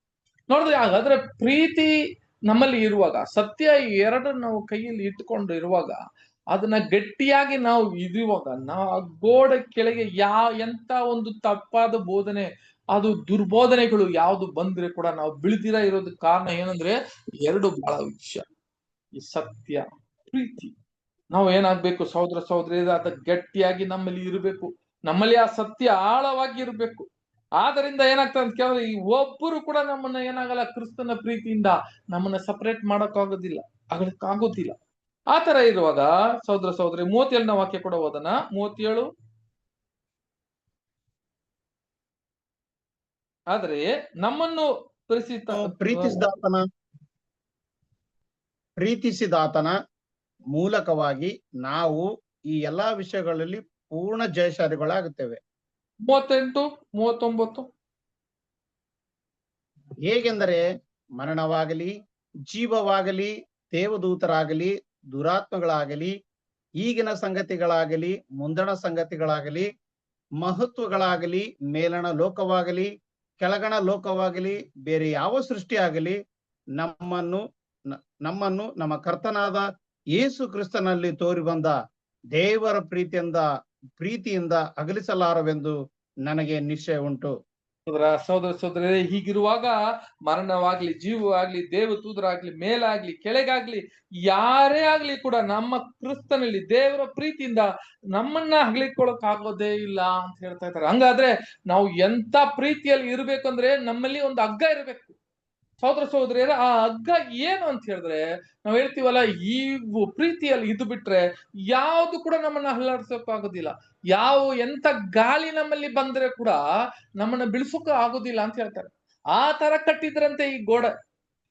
ಈ ಗೋಡೆ ಕಟ್ಟಿರೋದು ಆ ತರ ಕಟ್ಟಿರ್ಬೇಕು. ಅದೇ ತರ ನಮಗೆ ಹೇಳ್ತಾರೆ, ನೀನು ಬರೀ ಕಂಬ ಮಾತ್ರ ಇರೋದು ಮಾತ್ರ ಅಲ್ಲ, ನೀನು ಇಟ್ಟಿರುವ ಜಾಲಿ ಮರಕ್ಕೆ ಕೆಳಗಿದ್ದ ತಾಮ್ರದಾಗಿ ಮನುಷ್ಯನಾಗಿ ಇರೋದು ಮಾತ್ರ ಅಲ್ಲ, ನಿನ್ನಲ್ಲಿ ಮುಖ್ಯವಾಗಿ ಇರ್ಬೇಕಾಗಿರೋದು ಅಂತ ಕೇಳಿದ್ರೆ ಆ ಬೆಳ್ಳಿ ಕೊಕ್ಕಿಗಳು ಅಂತ ಹೇಳುವಾಗ, ಆ ಬೆಳ್ಳಿ ಅನ್ನುವಾಗ ಸತ್ಯಕ್ಕೆ ಅದು ಹೋಲಿಕೆ ಆಗ್ತದೆ.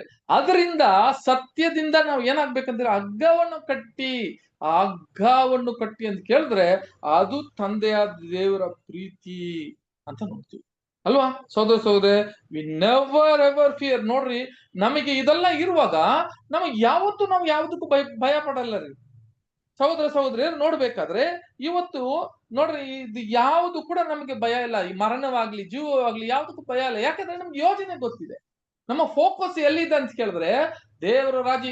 ಇಲ್ಲಿರುವ ಬದುಕಿರುವ ಮಕ್ಕಳಿಗೆ ಮುಂದೆ ಏನ್ ನಡೆಯುತ್ತೆ, ಮರಣ ಆದ್ಮೇಲೆ ಏನಾಗುತ್ತೆ ಅಂತ ಇವ್ರಿಗೆ ಯಾರಿಗೂ ಗೊತ್ತೇ ಇಲ್ಲ. ಅಂದ್ರೆ ಈ ಲೋಕದ ಮಕ್ಕಳಿಗೆ ಮರಣ ಆದ್ಮೇಲೆ ಎಲ್ಲಿ ಹೋಗ್ತಾರೆ ಅಂತ ಅವ್ರಿಗೆ ಗೊತ್ತಿಲ್ಲ. ಆದ್ರಿಂದ ಭಯದಿಂದ ಅವ್ರು ಬಾಳ್ತಾ ಇದ್ದಾರೆ. ನಮ್ಗೆ ಹಂಗಿಲ್ಲ. ದೇವರ ಯೋಜನೆನೇ ನಮಗೆ ಮರಣ ಆದ್ಮೇಲೆನೆ ತಿಳಿಸಿರೋದು. ಮರಣ ಆದ್ಮೇಲೆ ನಾವು ಹೋಗುವ ಆ ತೆರೆ ಇದೆಯಲ್ಲ, ಇನ್ನೊಂದು ತೆರೆ, ನೂತನ ತೆರೆ ಇದೆಯಲ್ಲ, ಅದ್ರೊಳಗೆ ಏನಾಗುತ್ತೆ ಅಂತ ದೇವ್ರು ನಮಗೆ ಏನ್ ಮಾಡ್ಬಿಟ್ರು ಅಂತ ಕೇಳಿದ್ರೆ ಅವರ ಯೋಜನೆಯಲ್ಲಿ ಫುಲ್ ಆಗಿ ತಿಳಿಸ್ಬಿಟ್ಟಿದ್ರು.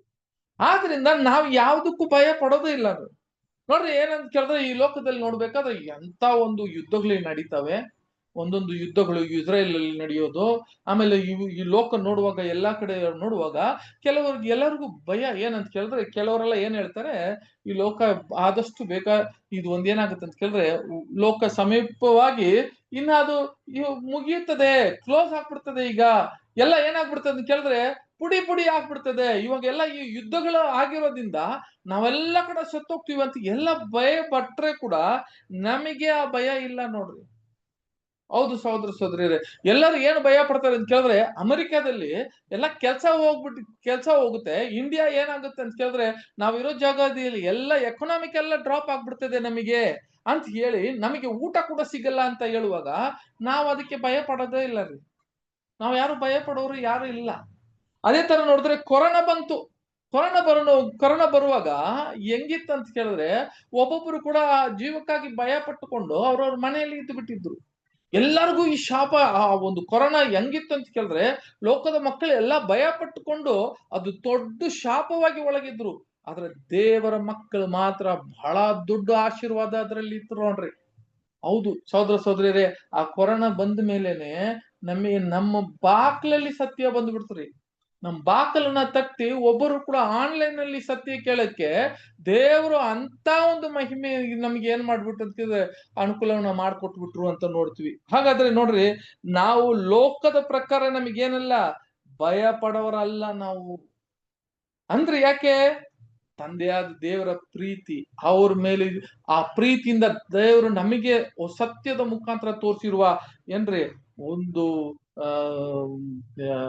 ದೊಡ್ಡ ಯೋಜನೆ. ಆ ಯೋಜನೆ ಎಲ್ಲ ನಮಗೆ ಏನಾಗ್ತಿಲ್ಲ ಅಂತ ಕೇಳಿದ್ರೆ ಯಾವ ಒಂದು ಭಯ ಸ್ಟ್ರಾಂಗ್ ಆಗಿ ನಿಂತ್ಕೊಳ್ಬೇಕು ಸಹೋದರ ಸಹೋದರಿ. ಆದ್ರಿಂದ ನೋಡ್ರಿ ಅಲ್ಲಿ ಎಷ್ಟು ಒಂದು ಕಂಬಗಳು ಇತ್ತು, ಮುಖ್ಯವಾಗಿ ಅಲ್ಲಿ ಕಂಬಗಳು ಎಷ್ಟಿತ್ತು ಅಂತ ಕೇಳಿದ್ರೆ ಇದು ಹೆಂಗಪ್ಪ ನಿಲ್ಬೇಕು, ನಮಗೆ ಇನ್ನ ಈ ಒಂದು ಪಾಠ ಹೇಳ್ಕೊಡ್ತದೆ ಈ ಗೋಡೆ ಏನ್ ಹೇಳ್ಕೊಡ್ತದೆ ಅಂತ ಕೇಳಿದ್ರೆ ಈ ಹೆಂಗಪ್ಪ ನಿಂತ್ಕೊಳ್ಬೇಕು ಅಂತ ಕೇಳಿದ್ರೆ ಇದರಲ್ಲಿ ಮುಖ್ಯವಾಗಿ ಎಷ್ಟು ಕಂಬಗಳು ಇತ್ತು ಅಂತ ಕೇಳಿದ್ರೆ 60 ಕಂಬಗಳು ಇತ್ತು.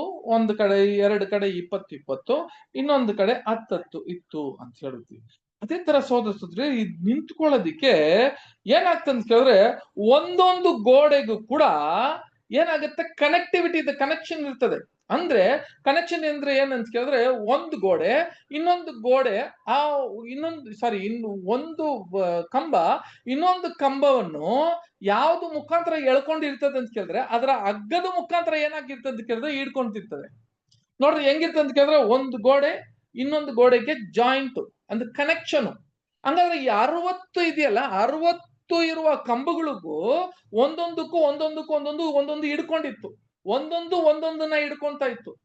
ಆ ತರ ಇರುವಾಗ ಇದು ನಮಗೆ ಬಹಳ ಒಂದು ದೊಡ್ಡ ಏನು ಪಾಠವನ್ನು ಇದು ಹೇಳ್ಕೊಡ್ತದೆ ಅಂತ ನೋಡ್ತೀವಿ. ಇದು ಏನಪ್ಪಾ ನಮಗೆ ಹೇಳುತ್ತಂತ ಕೇಳಿದ್ರೆ ಸಹೋದರ ಸಹೋದರಿಯರೇ, ಸಹೋದರನ ಐಕ್ಯತೆ ಇವಾಗ ನಾವು ಓದಿದ್ವಲ್ಲ ಯಾವ್ದ್ರಲ್ಲಿ ಅಂತ ಕೇಳಿದ್ರೆ ತಂದೆಯ ದೇವರ ಒಂದು ಐಕ್ಯ ನಮ್ಮಲ್ಲಿ ಇರೋದ್ರಿಂದ ಅದೇ ತರ ಸಹೋದರ ಸಹೋದರಿಯನ ಬಹಳ ಮುಖ್ಯವಾಗಿ ಇರುವ ಐಕ್ಯತೆ ತೋರಿಸ್ತದೆ. ಇದರಲ್ಲಿ ನಮ್ಮಲ್ಲಿ ಕಟ್ಟಿರಬೇಕಾಗಿರೋದು ಎಷ್ಟೇ ಕೂಡ ನೋಡ್ರಿ ಹೊರಗಡೆ ಇರುವ ಹೊರಗಡೆ ಇರೋರಿಗೆ ಬರೀ ಬಿಳಿ ಬಟ್ಟೆ ಕಾಣುತ್ತೆ ರೀ, ಆದ್ರೆ ನಮಗೆ ಒಳಗೆ ನೋಡ್ಬೇಕಾದ್ರೆ ಆ ಒಂದೊಂದು ಕಂಬ ಕೂಡ ಆ ಒಂದು ಮರ ಕಾಣುತ್ತೆ. ಅಂದ್ರೆ ನಾವೆಲ್ಲ ಆ ಪರಿಪೂರ್ಣತೆ ಮನುಷ್ಯರಾಗಿ ಇದ್ರೆ ಕೂಡ ಒಬ್ಬೊಬ್ರನ್ನ ಹಿಡ್ಕೊಂಡು ಆ ಗಾಳಿಯಲ್ಲಿ ಬೆಳೆದಿರ ಇರೋದಿಕ್ಕೆ ಒಂದು ಸಹೋದರನ ಇನ್ನೊಂದು ಸಹೋದರಿನ ಏನ್ ಮಾಡ್ತಾ ಇದ್ದಾರೆ ಅಂತ ಕೇಳಿದ್ರೆ ಹಿಡ್ಕೊಂಡು ಇರ್ಬೇಕು ಅಂತ ಹೇಳ್ತಾರೆ. ಹೌದು ಸಹೋದರ ಸಹೋದರಿಯರೇ, ನೋಡ್ಬೇಕಾದ್ರೆ ಇದು ನಮಗೆ ಒಂದು ಫೆಲೋಶಿಪ್ ಏನಂತ ಕೇಳಿದ್ರೆ ಐಕ್ಯ ಬಹಳ ಮುಖ್ಯವಾಗಿ. ಹೆಂಗೆ ನೋಡಿ, ಈ ಐಕ್ಯತೆ ನಮ್ಮಲ್ಲಿ ಇಲ್ಲ ಅಂತ ಹೇಳಿದ್ರೆ ನಾವು ಈ ಆತ್ಮೀಯವಾಗಿ ಇರುವ ಈ ಒಂದು ಜೀವಕ್ಕೆ ನಾವು ಬದುಕಿರೋದಿಕ್ಕೆ ಸಾಧ್ಯವೇ ಆಗೋದಿಲ್ಲ. ನಮ್ಮಲ್ಲಿ ಐಕ್ಯತೆ ಬಹಳ ಮುಖ್ಯ. ನಾನು ಒಬ್ನೇ ಓಡ್ತೀನಿ, ನಾನು ಒಬ್ನೇ ಇರ್ತೀನಿ ಅಂತ ಕೇಳಿದ್ರೆ ಇಂಥ ಗಾಳಿಗಳು ಬರುವಾಗ ನಾವು ಬಿದ್ದೋಗ್ತೀರಿ ಕೆಳಗೆ. ಅದೇ ತರ ನೋಡ್ರಿ, ಒಂದು ಕುರಿ ಆ ಗುಂಪಲ್ಲಿ ಇರುವಾಗ ಆ ಮಂತೆಯಲ್ಲಿ ಇರುವಾಗ ಆ ಸಿಂಹ ಏನಾಗಲ್ಲ ಅಂತ ಕೇಳಿದ್ರೆ ಅದನ್ನ ಹೊಡಿಯಲ್ಲ. ಆ ಹುಲಿ ಆಗ್ಲಿ ಸಿಂಹ ಆಗ್ಲಿ ಅದನ್ನ ಯಾವ ಪ್ರಾಣಿಗಳನ್ನು ಹೊಡಿಯಲ್ಲ. ಆದ್ರೆ ಯಾವಾಗ ಅದನ್ನ ಸಪರೇಟ್ ಆಗಿ ಅದು ಬರುತ್ತೋ ಆವಾಗ ಅದನ್ನ ಏನಾಗ್ತದೆ ನುಂಗ್ಬಿಡ್ತದೆ. ಅದೇ ತರನೇ ಪೇತ್ರ ಹೇಳ್ತಾನಲ್ಲ, ಯಾರನ್ನ ನುಂಗಕ್ಕೆ ಇವನ್ ಏನ್ ಮಾಡ್ತಾನೆ, ಗರ್ಜಿಯ ಆ ಸಿಂಹ ಹೆಂಗಿರ್ತಾನೆ ಕೇಳಿದ್ರೆ ಯಾರನ್ನ ನುಂಗಕ್ಕೆ ಕಾಯ್ತಾ ಇದ್ದನು ಅಂತ ಹೇಳುವಾಗ ಇದು ಯಾರು ಒಬ್ಬ ಸಪರೇಟ್ ಆಗಿ ಒಂದು ಫೆಲೋಶಿಪ್ ಇಲ್ದಿರಾ ಅಂತ ಕೇಳಿದ್ರೆ ಐಕ್ಯ ಇಲ್ದಿರಾ ಯಾರು ಹೊರಗಡೆ ಹೋಗಕ್ಕೆ ಅದು ಇದಾರೋ ಅವನು ಕೆಳಗೆ ಬೀಳಕ್ಕೆ ಸಾಧ್ಯತೆ ಇರ್ತದೆ. ಇದಕ್ಕೆ ಅಪೊಸ್ತಲರು ಬರೆಯುವಾಗ ಎಬ್ರಿಯದಲ್ಲಿ 10ನೇ ಅಧ್ಯಾಯ 24-25 ಓದ್ರಿ. ಎಬ್ರಿಯದಲ್ಲಿ 10ನೇ ಅಧ್ಯಾಯ 24-25.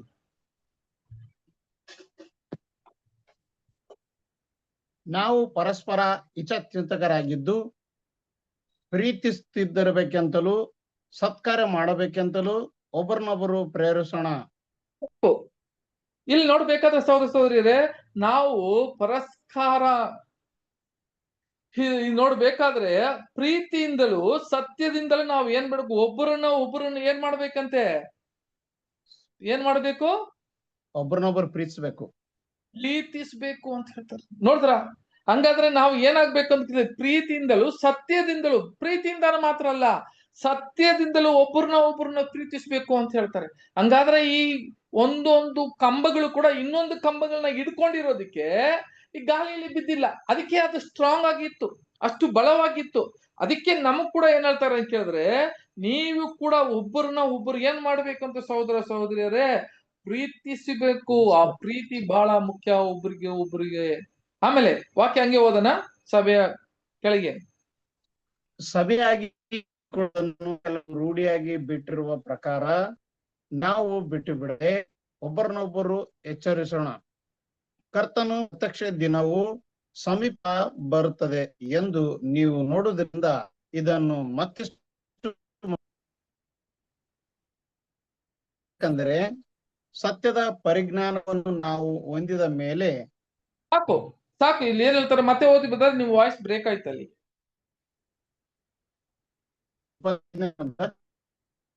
ಸಭೆಯಾಗಿ 25ನೇ ವಾಕ್ಯ ಓದಿ. ಸಭೆಯಾಗಿ ಕೂಡಿಕೊಳ್ಳುವುದನ್ನು ಕೆಲವರು ರೂಢಿಯಾಗಿ ಬಿಟ್ಟಿರುವ ಪ್ರಕಾರ ನಾವು ಬಿಟ್ಟು ಬಿಡದೆ ಒಬ್ಬರನ್ನೊಬ್ಬರು ಎಚ್ಚರಿಸೋಣ. ಕರ್ತನ ಪ್ರತ್ಯಕ್ಷೆಯು ದಿನವು ಸಮೀಪಿಸ್ತಾ ಬರುತ್ತದೆ ಎಂದು ನೀವು ನೋಡುವುದರಿಂದ ಇದನ್ನು ಮತ್ತಿಷ್ಟು ಮಾಡಿರಿ. ಹಂಗಾದ್ರೆ ಏನ್ ಹೇಳ್ತಾರೆ ಅಂತಂದ್ರೆ ಸಭೆಯಲ್ಲಿ ಕೂಡಿ ಬರ್ಬೇಕು ಯಾವಾಗ್ಲೂ. ಅದನ್ನ ಅದ್ ಬಿಡಬಾರ್ದು. ಒಬ್ಬರನ್ನ ಅವ್ರು ಏನ್ ಮಾಡ್ಬೇಕು ಅಂತ ಕೇಳಿದ್ರೆ ಒಬ್ರಿಗೆ ಎಚ್ಚರಿಸಬೇಕು. ಕೆಲವರು ರೂಢಿಯಾಗಿ ಇಟ್ಕೊಂಡು ಈ ಸಭೆಗೆ ಸೇರೋದೇ ಬಿಟ್ಬಿಡ್ತಾರಲ್ಲ, ಅದಕ್ಕೆ ಅವ್ರಿಗೆ ಎಚ್ಚರಿಕೆ ಹೇಳುದು, ಎಚ್ಚರಿಕೆಯಾಗಿರ್ರಿ, ಎಚ್ಚರಿಸ್ರಿ. ಅವ್ರಿಗೆ ಸಭೆ ಕೂಡೋದನ್ನ ಬಿಡ್ಬೇಡ್ರಿ ಅಂತ ಹೇಳಿದ್ರೆ ಏನರ್ಥ? ಐಕ್ಯತೆ ಬಹಳ ಮುಖ್ಯ ನಿಮ್ಮಲ್ಲಿ. ನೋಡಿದ್ದು ಇದನ್ನ ಎಷ್ಟು ಕಾಲ ನಾವು ಸಮೀಪವಾಗಿದೆಯೋ ಅಷ್ಟು ಒಬ್ಬರಿಗೆ ನಾವು ಏನ್ ಮಾಡ್ಬೇಕಂದ್ರೆ ಎನ್ಕರೇಜ್ ಮಾಡ್ಬೇಕು ಅಂತ ಹೇಳ್ತಾರೆ ಸಹೋದರ ಸಹೋದರಿಯರೇ. ಇದು ಬಹಳ ಮುಖ್ಯ ರೀ.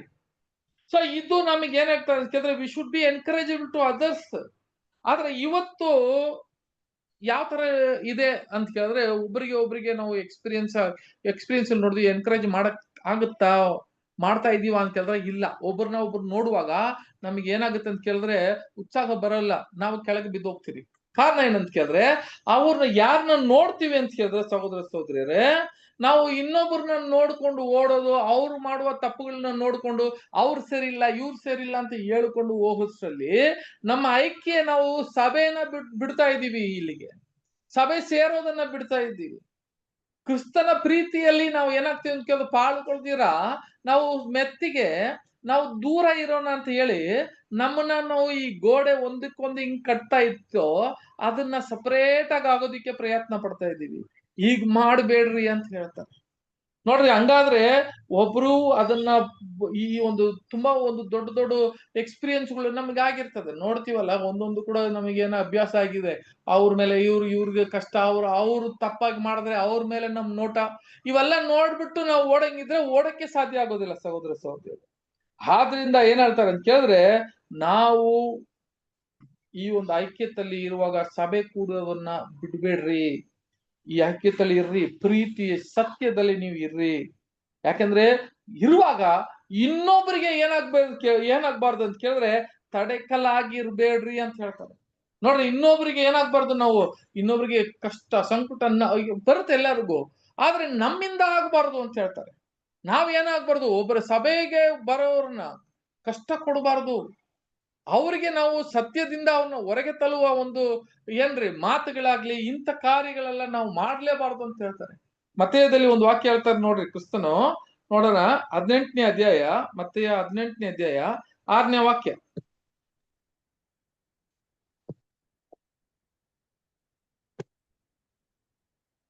ಆದರೆ ನನ್ನಲ್ಲಿ ನಂಬಿಕೆ ಇಡುವ ಈ ಚಿಕ್ಕವರಲ್ಲಿ ಒಬ್ಬನಿಗೆ ಯಾವನಾದರೂ ಅಡ್ಡಿಯಾದರೆ ಅಂತವನ ಕೊರಳಿಗೆ ಬೀಸುವ ಕಲ್ಲು ಕಟ್ಟಿ ಅವನನ್ನು ಆಳವಾದ ಸಮುದ್ರದಲ್ಲಿ ಮುಳುಗಿಸಿರುವುದು ಅವನಿಗೆ ಹಿತವಾಗುವುದು.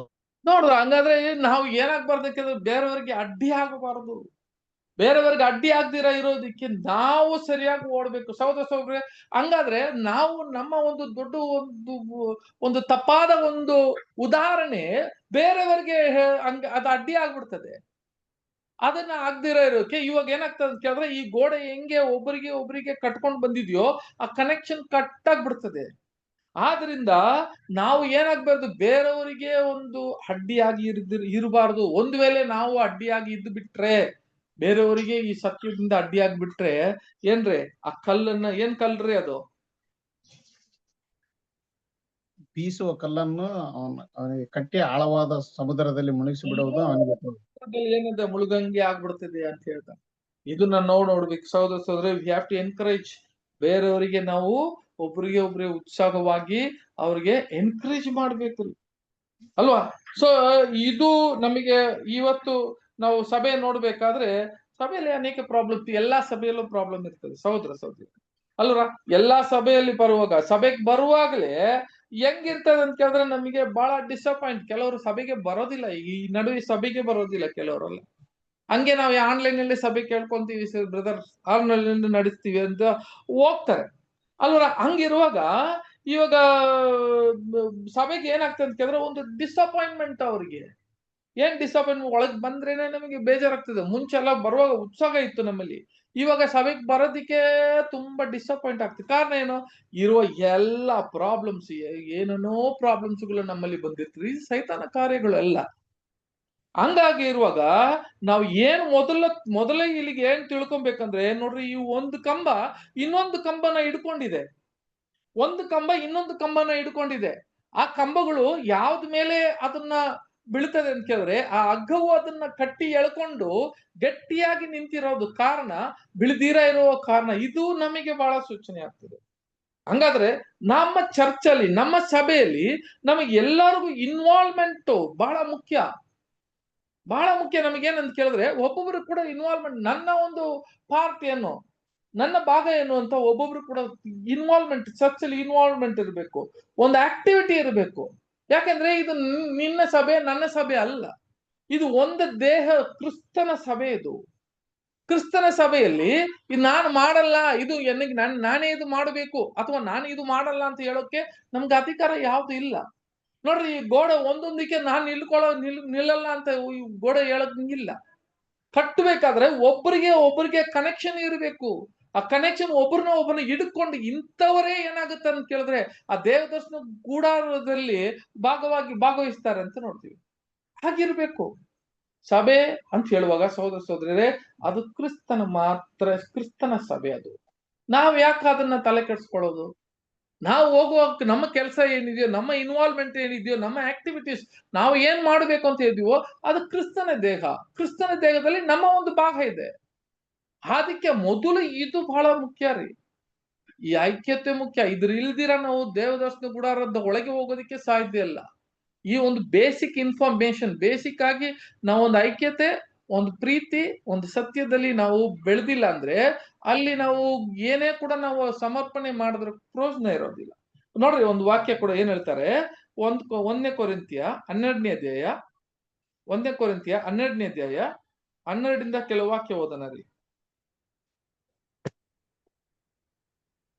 ಹೇಗೆ ದೇಹವು ಒಂದಾಗಿದ್ದರೂ ಅದಕ್ಕಿರುವ ಅಂಗಾಂಗಗಳು ಅನೇಕವಾಗಿವೆಯೋ, ಹೇಗೆ ದೇಹದ ಅಂಗಾಂಗಗಳೆಲ್ಲವೂ ಅನೇಕವಾಗಿದ್ದು ಒಂದೇ ದೇಹವಾಗಿರುವುದೋ, ಹಾಗೆ ಕ್ರಿಸ್ತನು ಯಹೂದ್ಯರಿಗಾಗಲಿ ಗ್ರೀಕರಿಗಾಗಲಿ ದಾಸರಾಗಲಿ ಸ್ವತಂತ್ರರಾಗಲಿ ನಾವೆಲ್ಲರೂ ಒಂದೇ ದೇಹವಾಗುವುದಕ್ಕಾಗಿ ಒಂದೇ ಆತ್ಮನಲ್ಲಿ ದೀಕ್ಷಾಸ್ನಾನ ಮಾಡಿಸಿಕೊಂಡೆವು. ಒಂದೇ ಆತ್ಮ ನಮ್ಮೆಲ್ಲರಿಗೂ ಪಾನವಾಗಿ ಕೊಡಲ್ಪಟ್ಟಿತು. ನೋಡಿದ್ರ ಸಹೋದರ ಸಹೋದರಿ, ನಮ್ಮಲ್ಲಿ ಒಂದೇ ದೇಹ. ಇದರಲ್ಲಿ ಏನ್ ಹೇಳ್ತಾರೆ ಅಂತ ಕೇಳಿದ್ರೆ ಸಹೋದರ ಸಹೋದರಿಯರೇ, ನಾವೆಲ್ಲ ಒಂದೇ ದೇಹ. ನಮ್ಮಲ್ಲಿ ಏನಾಗುತ್ತೆ ಅಂತ ಕೇಳಿದ್ರೆ ಒಂದೇ ಅಂಗವಾಗಿ ನಾವು ಇದ್ದೀರಿ. ಹಂಗಾದ್ರೆ ಇದು ಕ್ರಿಸ್ತನ ದೇಹ ಆಗಿರುವಾಗ ನಮ್ಮಲ್ಲಿ ಏನಾಗುತ್ತೆ ಅಂತ ಕೇಳಿದ್ರೆ ಒಂದೊಂದು ಬೇರೆ ಬೇರೆ ಅಂಗವಾಗಿದ್ದರೆ ಕೂಡ ನಾವೆಲ್ಲ ಒಂದೇ ಅಂಗವಾಗಿದ್ದೀವಿ ಅಂತ ಹೇಳ್ತಾರೆ. ಎಸ್, ಇವಾಗ ಏನಾಗುತ್ತೆ ಅಂತ ಕೇಳಿದ್ರೆ ಇನ್ನ ಕೊಡೋ ಕೆಲವು ವಾಕ್ಯಗಳು ಹಂಗೆ ಕೆಳಗೆ ಓದೋಣ ಬ್ರದರ್, ಕೆಳಗೆ ಓದ್ರಿ. ದೇಹವು ಒಂದೇ ಅಂಗವಲ್ಲ, ಅನೇಕ ಅಂಗಗಳುಳ್ಳದಾಗಿದೆ. ಕಾಲು ನಾನು ಕೈ ಇಲ್ಲದ ಕಾರಣ ದೇಹಕ್ಕೆ ಸೇರಿದಲ್ಲವೆಂದು ಹೇಳಿದರೂ ಅದು ದೇಹಕ್ಕೆ ಸೇರಿದೆ ಇರೋದು. ಕಿವಿ ನಾನು ಕಣ್ಣಿಲ್ಲ ನಾನು ದೇಹಕ್ಕೆ ಸೇರಿದ್ದಲ್ಲವೆಂದು ಹೇಳಿದರೂ ಅದು ದೇಹಕ್ಕೆ ಸೇರದೆ ಇರುವುದೋ. ದೇಹವೆಲ್ಲ ಆದರೆ ಕಿವಿಯಲ್ಲಿ, ಅದೆಲ್ಲ ಕಿವಿಯಾದರೆ ಮೂಗಿಯಲ್ಲಿ. ಆದರೆ ದೇವರು ಸಹೋದರ ಸಹೋದರರೇ, ಹಂಗೆ ಓದೋಣ, ಸ್ವಲ್ಪ ಓದೋಣ. ಆಗಿರುವಾಗ ಹೇಳುತ್ತೆ, ಕಾಲು ನಾನು ಕಾಲಲ್ಲ ಅಂತ ಹೇಳಿದ್ರೆ ಅದು ದೇಹ ಇಲ್ಲದಿರ ಆಗಲ್ಲ ಅಂತ ಹೇಳ್ತೇವೆ. ನೋಡಿದ್ರೆ ಕೈಯೋ ನಾನು ಕೈಯಲ್ಲ ನಿನ್ನ ದೇಹ ಅಲ್ಲ ಅಂತ ಹೇಳಕ್ ಸಾಧ್ಯನಾ? ಇಲ್ಲ. ಹಂಗಾದ್ರೆ ದೇಹವೆಲ್ಲಾ ಕಿವಿಯಾಗಿದ್ದು ಬಿಟ್ಟಿದ್ರೆ ಹೆಂಗೆ? ಎಲ್ಲ ಬರೀ ಕೇಳೋದು ಮಾತ್ರ ಇದ್ದು ಬಿಟ್ರೆ ಹೆಂಗೆ? ಒಂದ್ ವೇಳೆ ಎಲ್ಲ ಬಾಯಾಗಿ ಇದ್ದು ಬಿಟ್ಟಿದ್ರೆ, ದೇಹವೇ ಬಾಯಾಗಿ ಬಿಟ್ಟಿದ್ರೆ ಹೆಂಗೆ? ಆ ತರ ಕ್ರಿಸ್ತನ ಒಂದು ನೋಡ್ಬೇಕಾದ್ರೆ ದೇಹ ಅಂತ ಹೇಳಿದ್ರೆ ಆ ಸಭೆ ಹೆಂಗಿರುತ್ತೆ ಅಂತ ಕೇಳಿದ್ರೆ ಒಬ್ಬೊಬ್ಬರಿಗೆ ಒಂದೊಂದು ಟ್ಯಾಲೆಂಟ್ ಅನ್ನ ಏನ್ ಮಾಡಿದ್ದಾರೆ ಅಂತ ಕೇಳಿದ್ರೆ ಕೊಟ್ಟಿದ್ದಾರೆ. ಒಬ್ಬೊಬ್ಬರಿಗೆ ಒಂದೊಂದು ಟ್ಯಾಲೆಂಟ್, ಗಿಫ್ಟ್, ಆ ಒಂದು ಗಿಫ್ಟ್ ಕೊಟ್ಟಿದ್ದಾರೆ. ಆ ಗಿಫ್ಟ್ ಪ್ರಕಾರ ಬಂದು ನಾವು ಅದಕ್ಕೆ ದೇವರ ಒಂದು ಆ ಒಂದು ಸಭೆ, ಕ್ರಿಸ್ತನ ಸಭೆಯಲ್ಲಿ ಅಂಗವಾಗಿದ್ದು ನಾವು ಕೆಲಸ ಮಾಡ್ಬೇಕು. ಈ ಗೋಡೆ ಹೆಂಗೆ ನಿಂತಿದ್ಯೋ, ಒಬ್ಬೊಬ್ಬರ ಎನ್ಕರೇಜ್ ಮಾಡ್ಕೊಂಡು ನಿಂತಿದ್ಯೋ, ಅದೇ ತರ ನಮ್ಮ ಒಂದು ಭಾಗ ಅದ್ರಲ್ಲಿ ಇದೆ ಹೊತ್ತು ನಾವು ಇದನ್ನ ನಾನ್ ಸೇರಲ್ಲ, ನಾನ್ ಬರಲ್ಲ, ನಾನ್ ಮಾಡಲ್ಲ ಅಂತ ಕೇಳಿದ್ರೆ ಇದರಿಂದ ಪ್ರಯೋಜನ ಏನು? ದೇಹ ನನ್ನದು ಅಂತ ಹೇಳ್ತಾರೆ. ಹಾಗಾದ್ರೆ ಕೆಲವು ಏನು ತಿಳ್ಕೊಂತಾರೆ ಅಂತ ಕೇಳಿದ್ರೆ, ಬರೀ ಮಾತಾಡೋದು ಮಾತ್ರವೇ, ಬರೀ ಒಂದು ಸ್ಪೀಕರು ಅಂತ ಹೇಳುವಾಗ ನಾನು ಬರೀ ಸಬ್ಜೆಕ್ಟ್ ಮಾತಾಡೋದ್ರಿಂದಾನೇ ನಾನು ದೇಹವಾಕ್ ಸಾಧ್ಯವಾ? ಇಲ್ಲ. ಸಹೋದರರೇ, ಇಲ್ಲಿ ಏನ್ ಹೇಳ್ತಾರೆ, ಬರೀ ದೇಹವೆಲ್ಲ ಬಾಯಾಗಿದ್ದು ಬಿಟ್ರೆ ದೇಹವೆಲ್ಲಿ ಅಲ್ವಾ? ಹಂಗಾದ್ರೆ ನಾವು ಅದನ್ನ ಕೂಡ ನಾವು ಯೋಚನೆ ಮಾಡ್ಬೇಕಲ್ಲ ಸಹೋದರರೇ. ಅದು ಕೂಡ ಓದೋಣ. 17ನೇ ವಾಕ್ಯ ಓದಿ ಬ್ರದರ್. ದೇಹವೆಲ್ಲ ಕಣ್ಣಾದರೆ ಕಿವಿಯಲ್ಲಿ, ಅದೆಲ್ಲ ಕಿವಿಯಾದರೆ ಮೂಗೆಲ್ಲಿ? ಆದರೆ ದೇವರು ಆ ಅಂಗಗಳಲ್ಲಿ ಪ್ರತಿಯೊಂದನ್ನು ತನಗೆ ಸರಿಯಾಗಿ ತೋಚಿದ ಪ್ರಕಾರ ದೇಹದೊಳಗೆ ಇಟ್ಟಿದ್ದಾನೆ. ಅವೆಲ್ಲವೂ ಒಂದೇ ಅಂಗವಾಗಿದ್ರೆ ದೇಹವೆಲ್ಲಿರುವುದು? ನೋಡಿದ್ರ, ಹಂಗಾದ್ರೆ ಎಲ್ಲವೂ ಒಂದೇ ಅಂಗವಾಗಿದ್ದು ಬಿಟ್ಟಿದ್ರೆ ದೇಹವೆಲ್ಲದು? ನಾವೆಲ್ಲ ಆಡಾಡ್ತೀವಿ ಅಂತ ಹೇಳ್ಬಿಟ್ರೆ ದೇಹವೆಲ್ಲ ಯಾವ್ದಾದ್ರು ಭಾಗ ಏನಿದೆ? ಹಂಗಾದ್ರೆ ಬರೀ ಮಾತಾಡೋದು, ಬರೀ ಸಬ್ಜೆಕ್ಟ್ ಮಾತಾಡೋದು ಮಾತ್ರವೇ ನಮ್ಮಲ್ಲಿ ಇದ್ದು ಬಿಟ್ರೆ ಬೇರೆ ಕೆಲಸ ಮಾಡೋರು ಯಾರು? ಅಲ್ಲ, ಬರೀ ಬಂದು ಬೇರೆ ಕೆಲಸಗಳು ಮಾಡೋರು ಅಂತ ಕೇಳಿದ್ರೆ ಮಾತಾಡೋರು ಯಾರು? ಈ ತರ ನೋಡ್ಬೇಕಾದ್ರೆ ಸಹೋದರಿ ಈ ಅಂಗವಾಗಿರುವಾಗ ಹೆಂಗೆ ಇದು ಒಂದೇ ನೋಡ್ರಿ, ಎಷ್ಟೇ ಕಂಬಗಳಿದ್ರೆ ಕೂಡ ಇದೆಲ್ಲ ಒಟ್ಟಿ ಕಟ್ಟಿರುವ ಕಂಬಗಳಾಗಿ ಹೆಂಗಿದೆಯೋ ಈ ಅಂಗಳದಲ್ಲಿ, ಅದೇ ತರ ಒಬ್ಬನು ಸತ್ಯ ಒಳಗೆ ಬರುವಾಗ ಅವನಲ್ಲಿ ಇದ್ದಂತ ಬೇಸಿಕ್ ಕ್ಯಾರೆಕ್ಟರ್ ಇದೆ. ಅದಕ್ಕೆ ಬರೀ ಬರೋ ತಕ್ಷಣ ನಾವು ಏನ್ ತಿಳ್ಕೊಂತೀವಿ ಅಂತ ಕೇಳಿದ್ರೆ, ಸಹೋದರಿ ಅನೇಕ ಸಹೋದರರು ಏನ್ ತಿಳ್ಕೊಂತಾರೆ ಅಂತ ಕೇಳಿದ್ರೆ, ನಾನು ಏನ್ ಮಾಡ್ಬೇಕು, ಒಳ್ಳೆ ಒಂದು ಬೋಧನೆ ಮಾಡಕ್ಕೆ ಶುರು ಮಾಡ್ಬಿಡ್ತೀನಿ, ಪ್ರೀಚಿಂಗ್ ಮಾಡಕ್ಕೆ ಶುರು ಮಾಡ್ಬಿಡ್ತೀನಿ ಅಂತ ಹೇಳಿ ಅವ್ರವ್ರ ಜಾಗದಲ್ಲಿ ಅವ್ರವ್ರು ಹೋಗ್ಬಿಡ್ತಾರೆ ಸಹೋದರಿಯರೇ. ಅದು ಕೂಡ ಬಹಳ ತಪ್ಪು ಅಲ್ವಾ? ನಮ್ಮ ಒಂದು ದೇಹದಲ್ಲಿ, ಕ್ರಿಸ್ತನ ದೇಹದಲ್ಲಿ ನಮ್ಮ ಕರ್ತವ್ಯ ಏನೋ ಅದು ನಮಗೆ ನಾವು ತಿಳ್ಕೊಬೇಕು. ನನಗೆ ಇರುವ ಟ್ಯಾಲೆಂಟ್ ಏನಂತ ನಾನು ತಿಳ್ಕೊಬೇಕು. ಆ ಟ್ಯಾಲೆಂಟ್ ನಮ್ಮ ಇದ್ದಿದ್ದ ಓದಕ್ಕೆ ಟ್ಯಾಲೆಂಟ್ ಇದೆಯಾ, ಓದ್ರಿ, ಎಷ್ಟು ಬೇಕಾದ್ರೆ ಯಾರ್ರೀ ಕೇಳೋದು ನಿಮ್ಮನ್ನ? ಓದಿ, ಚೆನ್ನಾಗಿ ಓದಿ. ಅದೇ ತರ ನಾವು ಎಲ್ಲಿ ಪಾಠಗಳು ನಡೀತದೋ ಅದನ್ನ ಓದಕ್ಕೆ ಮುಂದೆ ಬಂದು ಓದ್ರಿ. ಹಾಡಾಡಕ್ಕೆ ನಿನಗೆ ಟ್ಯಾಲೆಂಟ್ ಇದೆಯಾ, ಹಾಡಾಡ್ರಿ, ತಪ್ಪಿಲ್ಲ. ಎಷ್ಟು ಬೇಕಾದ್ರೂ ಹಾಡಾಡ್ರಿ, ಯಾರು ಮಾಡೋದಲ್ಲ. ಅದೇ ತರ ನಮ್ಮಲ್ಲಿ ಇದ್ದಂತ ಟ್ಯಾಲೆಂಟ್ಗಳು ನಾವು ತರಬೇಕು. ಬರೀ ಪ್ರೀಚರ್ ಇದ್ದು ಬಿಟ್ರೆ, ನಾವೆಲ್ಲ ಬರೀ ಪ್ರೀಚರ್ ಆಗ್ಬಿಡ್ಬೇಕು ಅಂತ ನಿಂತ್ಕೊಂಡ್ಬಿಟ್ರೆ ಇಲ್ಲಿಗೆ ಆಗುತ್ತೆ ನಮ್ಗೆ ಗೊಂದಲಗಳು. ಅವನಿಗಿಂತ ನಾನ್ ಚೆನ್ನಾಗಿ ಮಾತಾಡ್ತೀನಿ, ಇವ್ರಿಗಿಂತ ನಾನ್ ಚೆನ್ನಾಗಿ ನಾನ್ ಮಾತಾಡೋದು ಅವ್ರಿಗೆ ಅರ್ಥ ಆಗಲ್ಲ, ಇವ್ರು ಮಾತಾಡೋದನ್ನ, ಇದೇ ತರ ಪ್ರಾಬ್ಲಮ್ ಐತ್ರಿ. ಅದಕ್ಕೆ ಅಪೊಸ್ತಲ ಯಾಕೋಬನು ಏನ್ ಹೇಳ್ಬಿಡ್ತಾರೆ ಅಂತ ಕೇಳಿದ್ರೆ, ಒಂದು ವಾಕ್ಯ ನೋಡೋಣ. ಯಾಕೋಬ 3ನೇ ಅಧ್ಯಾಯ 1ನೇ ವಾಕ್ಯ ಓದ್ರಿ.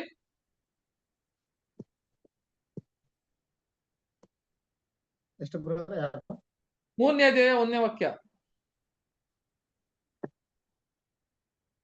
ನನ್ನ ಸಹೋದರರೇ, ಬೋಧಕರಾದ ನಮಗೆ ಕಠಿಣವಾದ ತೀರ್ಪು ಆಗುವುದೆಂದು ತಿಳಿದುಕೊಂಡು ಬಹುಮಂದಿ ಬೋಧಕರಾಗಬೇಡ್ರಿ.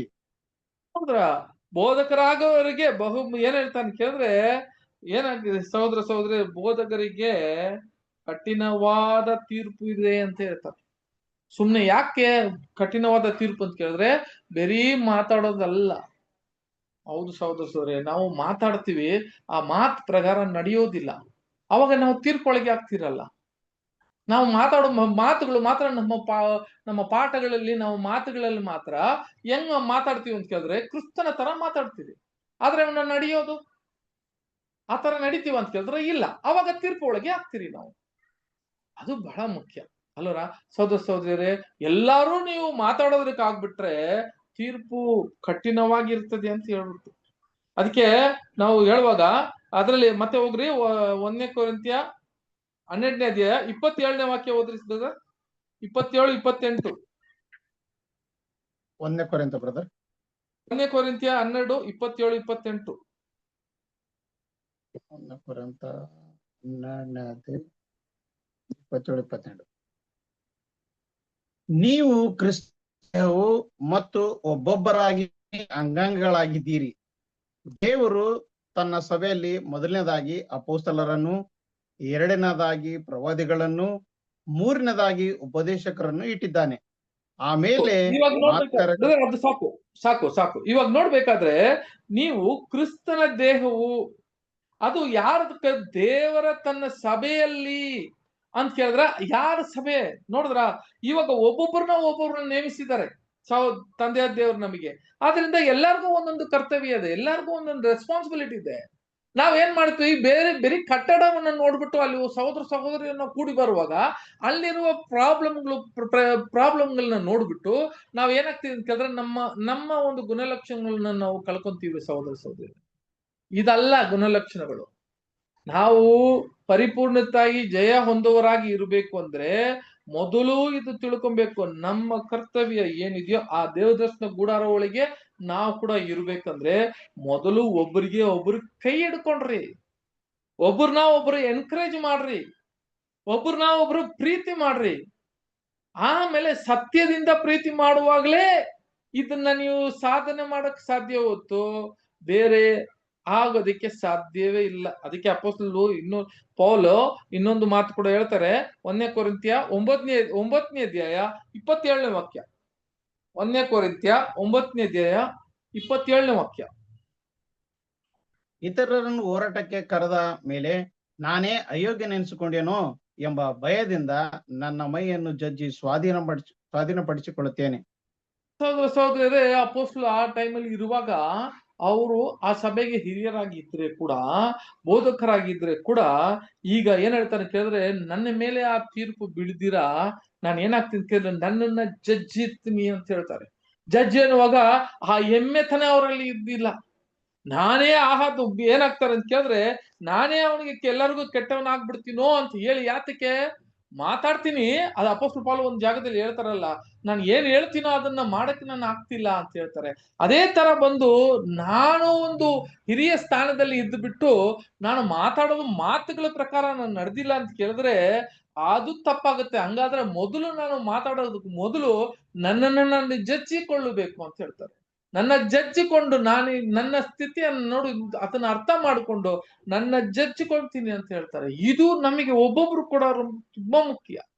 ಸೊ ಈ ಜಡ್ಜ್ಮೆಂಟ್ ನಮ್ಮ ಮೇಲೆ ಏನಾಗುತ್ತೆ ಅಂತ ಕೇಳಿದ್ರೆ ಬಹಳ ಮುಖ್ಯ ಸಹೋದರ ಸಹೋದರಿಯರೇ. ಅದರಿಂದ ನಮ್ಮ ಟ್ಯಾಲೆಂಟ್ಗಳು ಏನ್ ಮಾಡ್ಬೇಕಂತ ಕೇಳಿದ್ರೆ ನಮಗೆ ಬೇರೆ ಬೇರೆ ಬೇರೆ ರೆಸ್ಪಾನ್ಸಿಬಿಲಿಟಿ ಇದೆ, ಬೇರೆ ಬೇರೆ ವಿಷಯಗಳೆಲ್ಲ ಐತರಿ ಸಭೆಯಲ್ಲಿ.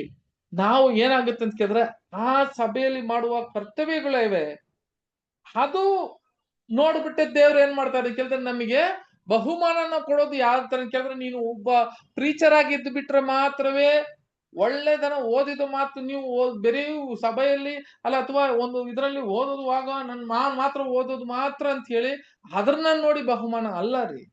ನಮ್ಮ ಒಂದು ಕ್ರಿಸ್ತನ ಪ್ರೀತಿಯಿಂದ ಒಬ್ಬರನ್ನೊಬ್ರು ಅನುಸರಿಸಿಕೊಂಡು ನಾವು ಹೆಂಗಾಗಿರ್ಬೇಕಂದ್ರೆ ಒಂದು ದೊಡ್ಡ ಉದಾಹರಣವಾಗಿರ್ಬೇಕು ಅಂತ ಹೇಳ್ತಾರೆ. ಇದು ನಮಗೆ ಬಹಳ ಮುಖ್ಯ. ಅದು ಒಂದು ವಾಕ್ಯ ಕೂಡ ಓದನ.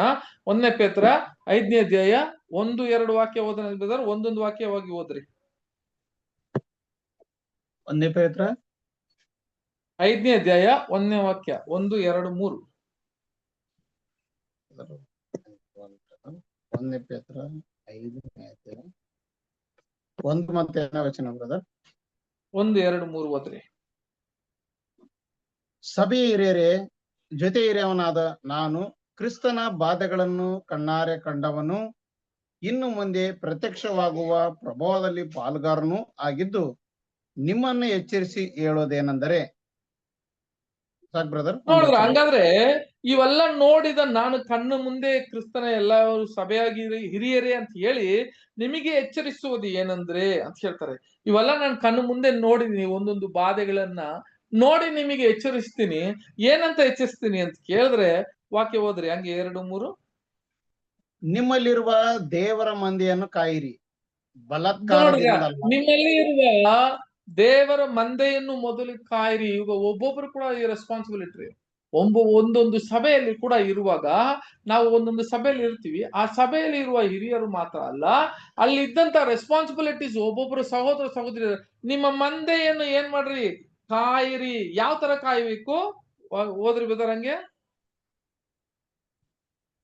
ಬಲಾತ್ಕಾರದಿಂದಲ್ಲ, ದೇವರ ಚಿತ್ತದ ಪ್ರಕಾರ ಇಷ್ಟಪೂರ್ವಕವಾಗಿಯೂ ನೀಚವಾದ ದ್ರವ್ಯಾಶೆಂದೆಲ್ಲ ಸಿದ್ಧ ಮನಸ್ಸಿನಿಂದಲೂ ಮೇಲ್ವಿಚಾರಣೆ ಮಾಡಿರಿ. ನೋಡಿದ್ರ ಹಂಗಾದ್ರೆ ಬಲಾತ್ಕಾರವಾಗಿ ಅಲ್ಲ ಅಂತ ಹೇಳ್ಬಿಟ್ರು. ಆದ್ರೆ ನಿಮ್ಮ ಚಿತ್ತ ಇಷ್ಟ ಪ್ರಕಾರವಲ್ಲ, ದೇವರ ಚಿತ್ತದಿಂದ ನಡೆಸಿರಿ ಅಂತ ಹೇಳ್ತಾರೆ. ಸಹೋದರ ಸಹೋದರಿಯರೇ, ಇಲ್ಲಿ ನೋಡ್ಬೇಕಾದ್ರೆ ಒಂದು ಸಭೆ ನಡೆಸಬೇಕಾದ್ರೆ ಹಂಗಾದ್ರೆ ಏನ್ ಹೇಳ್ತಾರೆ, ನಿಮ್ಮ ಚಿತ್ತ ಪ್ರಕಾರ ನಡೆಯೋದಲ್ಲ. ಇಲ್ಲಿ ಏನ್ ಹೇಳ್ತಾರೆ ಕೇಳಿದ್ರೆ, ಬಲಾತ್ಕಾರವಾಗಿ ಇದೇ ನೀನು ಅಂತ ಹೇಳೋಂಗಿಲ್ಲ. ಹಂಗಾದ್ರೆ ಸಭೆಯನ್ನ ಹೆಂಗ್ ನಡೆಸ್ಬೇಕು ಅಂತ ಹೇಳಿದ್ರೆ ಪ್ರೀತಿಯಲ್ಲಿ ನಡೆಸಬೇಕು. ಯಾಕಂದ್ರೆ ಇದು ತಂದೆಯ ದೇವರ ಕ್ರಿಸ್ತನ ಸಭೆ. ಆ ಸಭೆ ಅಂತ ಹೇಳುವಾಗ ಈ ದೇವದರ್ಶನ ಗೂಡಾರದಲ್ಲಿ ಇರುವ ಈ ಅಂಗಳದ ಈ ಒಂದು ಗೋಡೆ ಮೊದಲು ನಾವು ಕಟ್ಟಬೇಕಾಗಿರೋ ಗೋಡೆ ಇದು ನಮ್ಮಲ್ಲಿ ಫಸ್ಟ್ ಇರಬೇಕು. ಹಂಗಾದ್ರೆ ನೋಡ್ರಿ, 3ನೇ ವಾಕ್ಯ ಓದ್ರಿ. ದೇವರು ನಿಮ್ಮ ವಶದಲ್ಲಿಟ್ಟಿರುವ ಸಭೆಗಳ ಮೇಲೆ ದೊರೆತನ ಮಾಡುವರಂತೆ ನಡೆಯದೆ ಮಂದೆಗೆ ಮಾದರಿಯಾಗಿ ನಡೆದುಕೊಳ್ಳಿರಿ. ಹಂಗಾದ್ರೆ ಏನ್ ಮಾಡ್ಬೇಕಂತ ಕೇಳಿದ್ರೆ, ತಂದೆ ದೇವರು ಈ ಒಂದು ವಿಷಯದಲ್ಲಿ ಸಭೆಗೆ ನೀವು ಒಂದು ಮಾದರಿಯಾಗಿ ಇರಬೇಕು ಅಂತ ಹೇಳ್ಬೇಕು. ಹಂಗಾದ್ರೆ ನಾವೆಲ್ಲ ಯಾರ್ರಿ? ಕ್ರಿಸ್ತನಿಗೆ ಸೇವಕರು. ಸಭೆಯಲ್ಲಿ ಯಾರು ಹಿರಿಯವರು ದೊಡ್ಡವರು ಅಲ್ಲ, ಆ ತರ ಎಲ್ಲ ಏನಿಲ್ಲ. ನಾವೆಲ್ಲ ಸೇವಕರು ಅಲ್ವಾ? ಯಾರು ಹೇಳ್ಬಾರ್ದು ಇದು ನನ್ನ ಸಭೆ ಅಂತ ಹೇಳಂಗಿಲ್ಲ. ಯಾಕಂದ್ರೆ ಇದು ಕ್ರಿಸ್ತನ ಸಭೆ. ಇದು ಯಾರು ಅಂತ ಕೇಳಿದ್ರೆ ಇದನ್ನ ನಡೆಸೋದು ಯಾರು? ಕ್ರಿಸ್ತನ ಸಭೆ. ಇದು ಕಟ್ತಾ ಇರೋದು ಯಾರು? ಮುಂಚೆನೆ ನಾವು ಓದಿದ್ದೀವಿ.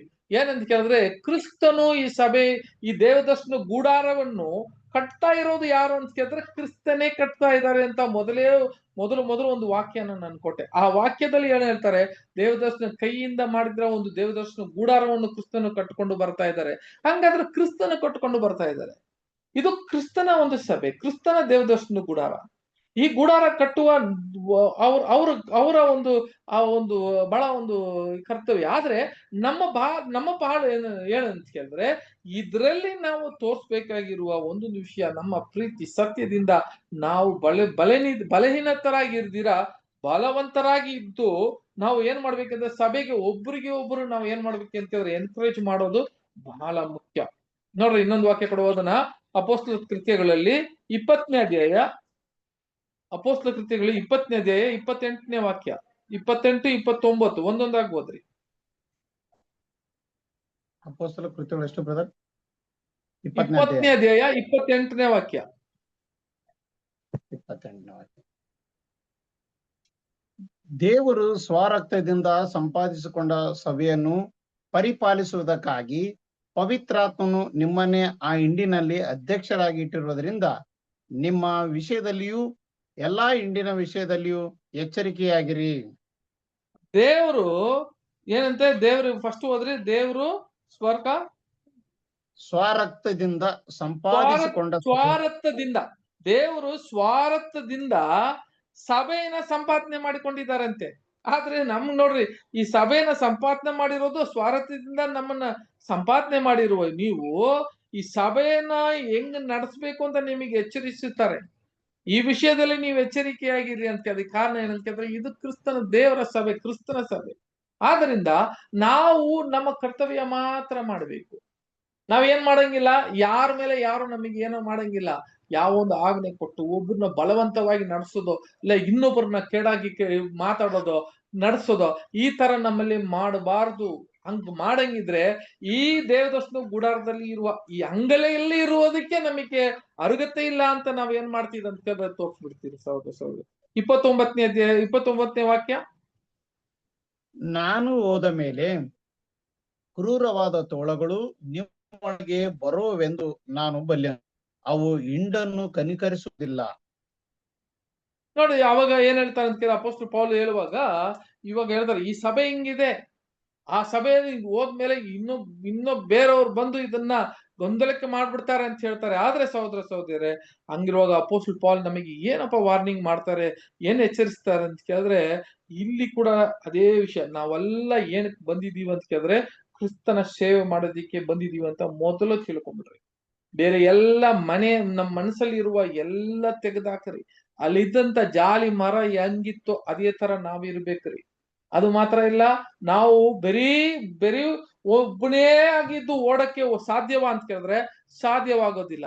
ಯಾಕಂದ್ರೆ ಈ ಅಂಗಳದಲ್ಲಿ ಇದ್ದಂತ ಒಂದೊಂದು ಕಂಬಗಳು ಕೂಡ ಇನ್ನೊಂದನ್ನ ಹಿಡ್ಕೊಂಡಿತ್ತು, ಆವಾಗ್ಲೇ ಅದು ಬಲವಾಗಿತ್ತು. ಅದೇ ತರ ನಮಗ್ ಕೂಡ ಏನಾಗಿದೆ ಅಂತ ಕೇಳಿದ್ರೆ, ಒಬ್ಬ ಸಹೋದರನ ಇನ್ನೊಬ್ಬರಿಗೆ ಹಂಗಂದ್ರೆ ಏನೋ ಹಿಡ್ಕೊಳ್ಳೋದು ಮಾತ್ರ ಇಲ್ಲ ರೀ, ಸೇವೆ ಮಾಡೋದು ಬಹಳ ಮುಖ್ಯ. ಒಬ್ರಿಗೆ ಒಬ್ರು ಸೇವೆ ಮಾಡೋದು, ಒಬ್ರಿಗೆ ಏನ್ ಪ್ರೀತಿ ಮಾಡೋದು. ಏನಂತ ಕೇಳಿದ್ರೆ, ಒಬ್ರಿಗೆ ಏನ್ ಮಾಡ್ಬೇಕಂತ ಕೇಳಿದ್ರೆ ಆದಷ್ಟು ಉಪಕಾರ ಮಾಡ್ಬೇಕು. ನಾವು ಸೋದರಿ ಇದು ನಾವು ಬಹಳ ಮುಖ್ಯ. ಇದನ್ನ ನೆಗ್ಲೆಕ್ಟ್ ಮಾಡೋದು, ಇದನ್ನ ಬಿಡಬೇಡ್ರಿ ಅಂತ ಹೇಳ್ತಾರೆ. ಹೌದು, ನಾವೆಲ್ಲ ಯಾರ್ರಿ? ಕ್ರಿಸ್ತನ ಸೇವಕರಾಗಿದ್ರಿ. ಯಾತಕ್ಕಾಗ ಸೇವಕರಾಗಿದ್ದೀರಿ ಅಂತ ಕೇಳಿದ್ರೆ, ನಮ್ಮ ಒಂದು ಆದಾಯಕ್ಕಾಗಿ ಅಲ್ಲ, ನಮ್ಮ ಒಂದು ಬೆನಿಫಿಟ್ಗಾಗಿ ಅಲ್ಲ. ನೀವು ಹೇಳ್ತೀನಲ್ಲ ಸೋದರಿ, ನಾನ್ ದುಡ್ಡು ಮಾಡ್ಬೇಕು, ಅಲ್ಲ ಒಳ್ಳೆ ಒಂದು ಸ್ಥಾನ ನನಗೆ ಬೇಕೋ, ಅಲ್ಲ ನನಗೆ ಒಳ್ಳೆ ಹೆಸರು ಬೇಕೋ ಅಂತ ಹೇಳಿ ನಾವು ಕ್ರಿಸ್ತನಲ್ಲಿ ಸಭೆಯಲ್ಲಿ ಇರೋರಾಗಿದ್ರೆ ಅದು ಪ್ರಯೋಜನವಿಲ್ಲ. ಅದು ಬರೀ ವೇಸ್ಟ್. ಅದು ಸೋದರರೇ, ನಾನು ಒಳ್ಳೆ ಜಾಗದಲ್ಲಿ ನಾನು ಎಲ್ಲರೂ ನನ್ನ ಉಗುಳಬೇಕು ಅಂತ ನಾನು ಮುಂದೆ ಬಂದ್ಬಿಟ್ರೆ ಏನಾಗುತ್ತೆ ಅಂತ ಕೇಳಿದ್ರೆ, ಸೋದರಿಯರೇ, ನಾವು ಆ ಸಭೆಗೆ ಅರ್ಹತೆ ಇಲ್ಲೇ ಅಂತ ತೋರಿಸ್ಬಿಡ್ತೀವಿ.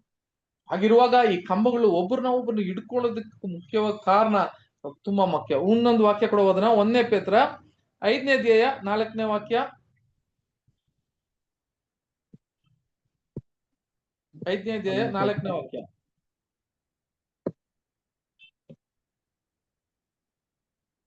ಹಿರಿ ಕುರುಬನು ಪ್ರತ್ಯಕ್ಷನಾಗುವಾಗ ನೀವು ದೇವ ಪ್ರಭಾವವೆಂಬ ಎಂದಿಗೂ ಬಾಡದ ಜಯಮಾಲೆಯನ್ನು ಹೊಂದುವಿರಿ. ನೋಡಿದ್ರ, ಈಗಿರುವಾಗ ಅವ್ರು ಇರ್ತಾರೆ, ಯಾವಾಗ ಇದನ್ನ ಜಯಮಾಲ ಹೊಂದಕ್ ಸಾಧ್ಯವೋ ನೋಡಿ, ಕುರುಬನು ತನ್ನ ಹೆಂಗಿದ್ರು ತನ್ನ ಇನ್ನೊಬ್ರಿಗೆ ಆ ದಯ ಮಾಡಿ ಸಪೋರ್ಟ್ ಮಾಡುವಾಗ, ಉಪಕಾರ ಮಾಡುವಾಗ ನೀವೇನಾಗ್ತೀರಿ ಅಂತ ಕೇಳಿದ್ರೆ ಜಯ ಮಾಲೆಯನ್ನು ಹೊಂದುವರಾಗಿರ್ತೀರಿ. ಯೇಸು ಕ್ರಿಸ್ತನು ಹಿಂಗ್ ಹೇಳಿದ್ದು ಇದೆ.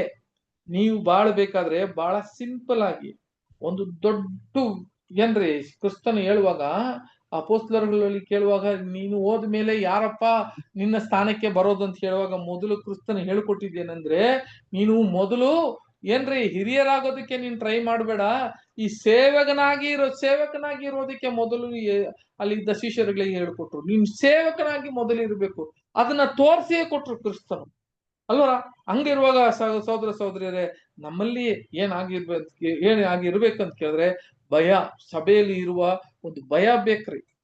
ನಾವು ಸಭೆಗೆ ಯಾವಾಗ ಹೋಗ್ತೀವೋ ಸಹೋದರಿ ಮೇಲೆ ನಮಗೂ ಒಂದು ರೆವರೆನ್ಸು, ಒಂದು ಭಯ ಭಕ್ತಿ ಬೇಕು.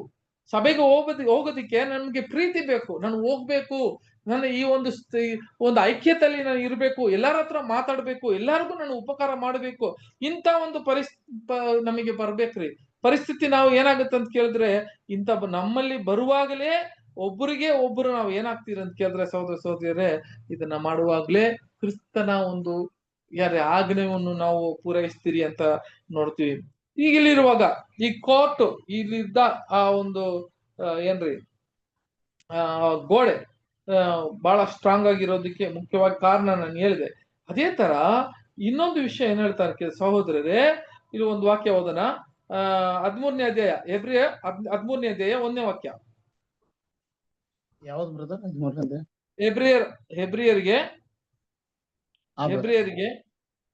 13:1. ಸಹೋದರ ಸ್ನೇಹವು ನೆಲೆಯಾಗಿರಲಿ. ನೋಡಿದ್ರ, ಸಹೋದರ ಸ್ನೇಹವು ನೆಲೆಯಾಗಿರ್ಲಿ ಅಂದ್ರೆ ಏನರ್ಥ? ಯಾವಾಗೂ ಟು ಬಿ ಕಂಟಿನ್ಯೂಡ್ ಅಂತಾರೆ. ಇಂಗ್ಲಿಷ್ ಅಲ್ಲಿ ಹೇಳುವಾಗ ಏನ್ ಹೇಳ್ತಾರೆ? Let the love of brother and continue ಅಂತ ಹೇಳುವಾಗ ಯಾವಾಗೂ ಸಹೋದರ ಸ್ನೇಹವು ನೆಲೆಯಾಗಿರ್ಲಿ ಅಂತ ಹೇಳ್ತಾರೆ. ಇದು ಕೂಡ ನಮಗೆ ಮುಖ್ಯ ಸಹೋದರಿಯರೇ. ನಮ್ಮಲ್ಲಿ ಹೆಂಗಿತ್ತು ಮುಂಚೆ ಬರುವಾಗ ಸಹೋದರಿಯರೆಲ್ಲ ಬಹಳ ಚೆನ್ನಾಗಿದ್ದು, ಆಮೇಲೆ ಹೋಗ್ತಾ ಹೋಗ್ತಾ ನಮ್ಮಲ್ಲಿ ಏನಾಗುತ್ತೆ ಅಂತ ಕೇಳಿದ್ರೆ, ಈ ಪ್ರೀತಿ ಅನ್ನುವಾಗ ಅಲ್ಲಿಗೆ ಒಂದು ಪ್ರಶ್ನೆ ಆಗ್ಬಾರ್ದು. ನಾವು ಒಳಗೆ ಹೆಂಗೆ ಮೊದಲೇ ನಾವು ಬರುವಾಗ ನಮ್ಮಲ್ಲಿ ಪ್ರೀತಿ ಹೆಂಗಿತ್ತೋ ಆ ಸ್ನೇಹ ಯಾವಾಗೂ ನಮ್ಮಲ್ಲಿ ಏನೋ ನೆಲೆಕೊಂಡೇ ಇರ್ಬೇಕು ಸಹೋದರಿಯರೇ, ಏನೇ ಬರ್ಲಿ ಕೂಡ. ಯಾಕಂದ್ರೆ ನಾನು ಕ್ರಿಸ್ತನನ್ನ ಪ್ರೀತಿ ಮಾಡುವಾಗ ಇವೆಲ್ಲ ನಮ್ಮಲ್ಲಿ ಫೇಕ್ ಅಂತ ಕೇಳುವಾಗ ನಮ್ಮಲ್ಲಿ ಏನಾಗಿರ್ಬೋದು ಕೇಳಿದ್ರೆ, ಏನು ಮಾಯವಂತ ಆ ಒಂದು ಪ್ರೀತಿ ನಮ್ಮಲ್ಲಿ ಇರಬಾರ್ದು ಅಂತ ಹೇಳ್ಬಿಟ್ಟು ಅದು ಕೂಡ ಓದ್ಬಿಡಿ. ಇನ್ನೊಂದ್ 2 ವಾಕ್ಯ ಓದಿ ಮುಗಿಸೋಣ. 1 ಪೇತ್ರ 1ನೇ ಅಧ್ಯಾಯ 22ನೇ ವಾಕ್ಯ. 1 ಪೇತ್ರ 1ನೇ ಅಧ್ಯಾಯ 22ನೇ ವಾಕ್ಯ. ನೀವು ಸತ್ಯೋಪದೇಶಕ್ಕೆ ವಿಧೇಯರಾಗಿದ್ದು ನಿಮ್ಮ ಆತ್ಮಗಳನ್ನು ಶುದ್ಧಿ ಮಾಡಿಕೊಂಡಿದ್ದರಿಂದ ನಿಷ್ಕಪಟವಾದ ಸಹೋದರ ಸ್ನೇಹವುಳ್ಳರಾಗಿರತಕ್ಕದ್ದು. ಹೀಗಿರಲಾಗಿ ಒಬ್ಬರನ್ನೊಬ್ಬರು ಹೃದಯ ಪೂರ್ವಕವಾಗಿಯೂ ಯಥಾರ್ಥವಾಗಿಯೂ ಪ್ರೀತಿಸಿರಿ. ನೋಡ್ರ, ನಿಷ್ಕಪಟವಾಗಿ ಇರುವ ಸಹೋದರರಲ್ಲಿ ಇರುವ ಸ್ನೇಹ ನಿಮ್ಮಲ್ಲಿ ಇರಬಾರದು ಅಂತ ಕೇಳ್ತಾರೆ. ನಿಷ್ಕಪಟ ಅಂತ ಹೇಳುವಾಗ ಮೇಲೆ ಮಾತ್ರ ನಾನು ಪ್ರೀತಿ ತೋರಿಸ್ಬಿಟ್ಟು ನಮ್ಮ ಹೃದಯದಲ್ಲಿ ಕ್ರಿಸ್ತನ ಆ ಒಂದು ಪ್ರೀತಿ ನಾವು ತೋರಿಸಿಲ್ಲ ಅಂತ ಹೇಳಿದ್ರೆ ನಮ್ಮಲ್ಲಿ ಇಂಥ ಒಂದು ಜಾಗಕ್ಕೆ ಸೇರಕ್ಕೆ ಸಾಧ್ಯವಾಗೋದಿಲ್ಲ ಸಹೋದರ ಸಹೋದರರೇ. ಆಗದಿಂದ ಅಲ್ವಾ, ಇವತ್ತು ಬ್ರದರ್ ರಸೂಲ್ ಕೂಡ ಏನ್ ಬರೀತಾರೆ ಅಂತ ಕೇಳಿದ್ರೆ, ಅವರು ವಾಲ್ಯೂಮ್ಸ್ ಅಲ್ಲಿ ಬರೆಯುವಾಗ ಕೆಲವು 4 ವಿಷಯಗಳು ಬರ್ದವ್ರಿ. ಹೆಂಗೆ ಒಂದು ಕ್ರೀಡಾಂಗದಲ್ಲಿ ಓಟ ಓಡುವಾಗ ಆ ಓಟ ಇರುವಾಗ ಸುತ್ತಲೂ ಅಲ್ಲಿ ಒಂದು ಲೈನ್ ಹಾಕಿರ್ತಾರಲ್ಲ, ಅದೇ ತರ ನಮ್ಮಲ್ಲಿ ಕೂಡ ಏನಂತಂದ್ರೆ 4 ಭಾಗವು ಸಪರೇಟ್ ಮಾಡಿ ತೋರಿಸಿದ್ದಾರೆ ಅಂತ ಹೇಳ್ತಾರೆ ಬ್ರದರ್ ರಸೂಲ್. ಹೆಂಗೆ ಅಂತ ಕೇಳಿದ್ರೆ, ಮೊದಲು ಡ್ಯೂಟಿ ಲವ್ ಅಂತ ಹೇಳ್ತಾರೆ. ಡ್ಯೂಟಿ ಲವ್ ಅನ್ನುವಾಗ ಒಬ್ಬೊಬ್ಬರಿಗೆ ಡ್ಯೂಟಿ ಲವ್ ಅಂತ ಕೇಳಿದ್ರೆ ಏನ್ರಿ, ನಾವು ದಿನನಿತ್ಯ ಮಾಡುವ ಒಂದು ಪ್ರೀತಿ, ಸಹೋದರರು ಆಗ್ಲಿ, ಒಂದು ಗಂಡ ಹೆಂಡತಿ ಆಗ್ಲಿ ಅವ್ರು ಮಾಡುವ ಪ್ರೀತಿ, ಸಹೋದರ ನಮ್ಮ ಹುಟ್ಟಿರುವ ನಮ್ಮ ರಕ್ತ ಸಂಬಂಧ ಸಹೋದರ ಸಹೋದರಿಯಲ್ಲಿ ನಾವು ತೋರಿಸುವ ಪ್ರೀತಿ, ನಮ್ಮ ಮಕ್ಕಳ ಮೇಲೆ ತೋರಿಸುವ ಪ್ರೀತಿ, ನಮ್ಮ ಫ್ಯಾಮಿಲಿ ಮೇಲೆ ತೋರಿಸುವ ಪ್ರೀತಿ, ಇವೆಲ್ಲ ಬಂದು ಸಾಮಾನ್ಯವಾಗಿ ಬರುವ ಒಂದು ಪ್ರೀತಿ. ಅದು ಕೂಡ ಬಹಳ ಮುಖ್ಯವೇ. ಆದ್ರೆ ಇದಕ್ಕಿಂತ ಇನ್ನೊಂದು ದೊಡ್ಡದು ಯಾವ್ದಂತ ಕೇಳಿದ್ರೆ, ನಮ್ಮ ಪ್ರೀತಿ ಸತ್ಯದಲ್ಲಿ, ಲವ್ ಆನ್ ಟ್ರೂತ್ ಬಹಳ ಮುಖ್ಯ. ಸತ್ಯವನ್ನು ನಾವು ಪ್ರೀತಿ ಮಾಡ್ಬೇಕ್ರಿ. ಇದನ್ನ ಪ್ರೀತಿ ಮಾಡ್ಬಿಟ್ರೆ ನಾವು ಎಲ್ಲರನ್ನೂ ಪ್ರೀತಿ ಮಾಡಂಗೆ ಅಂತ ಹೇಳ್ತಾರೆ. Brotherly love. ನೆಕ್ಸ್ಟ್ ಹೇಳ್ತಾರೆ ಸಹೋದರ ಸ್ನೇಹ ಬಹಳ ಮುಖ್ಯ. ಈ ಸಹೋದರ ಸ್ನೇಹ ನಮ್ಮಲ್ಲಿ ಇಲ್ಲ ಅಂತ ಹೇಳಿದ್ರೆ ಇದು ದೊಡ್ಡ ಫೇಲಿಯರ್. ನಾವು ಒಂದ್ ವೇಳೆ ನಾವು ಬಹಳ ಟಫ್ ಅಂದ್ರೆ ತುಂಬಾ ಕಷ್ಟ, ಒಂದ್ ಸಹೋದರ ಸಹೋದರನ್ನ ನಮ್ಮ ಮನಪೂರ್ವಕವಾಗಿ ಪ್ರೀತಿ ಮಾಡೋದು ಬಹಳ ಕಷ್ಟ. ಆದ್ರೆ ಏನ್ ಹೇಳ್ತಾರೆ ಅಂತ ಕೇಳಿದ್ರೆ ಸಹೋದರ ಸಹೋದರಿಯರೇ, ಇದು ಮಾಡಿಲ್ಲ ಅಂತ ಕೇಳಿದ್ರೆ ನಮ್ಮ ಓಟವೇ ಫೇಲಿಯರ್. ಇದು ಆಜ್ಞೆ ಯಾರಿಗೆ ಆಜ್ಞೆ ಕೊಟ್ಟಿದ್ದಾರೆ ಅಂತ ಕೇಳಿದ್ರೆ ಕ್ರಿಸ್ತನ ಆಜ್ಞೆ. ಕ್ರಿಸ್ತರಿಗೆ ಒಂದು ಆಜ್ಞೆ. ಒಂದು ವಾಕ್ಯ ಓದೋಣ. 1 ಯೋಹಾನ 3ನೇ ಅಧ್ಯಾಯ 16ನೇ ವಾಕ್ಯ. 1 ಯೋಹಾನ 1 ಯೋಹಾನ 3, 16, 17.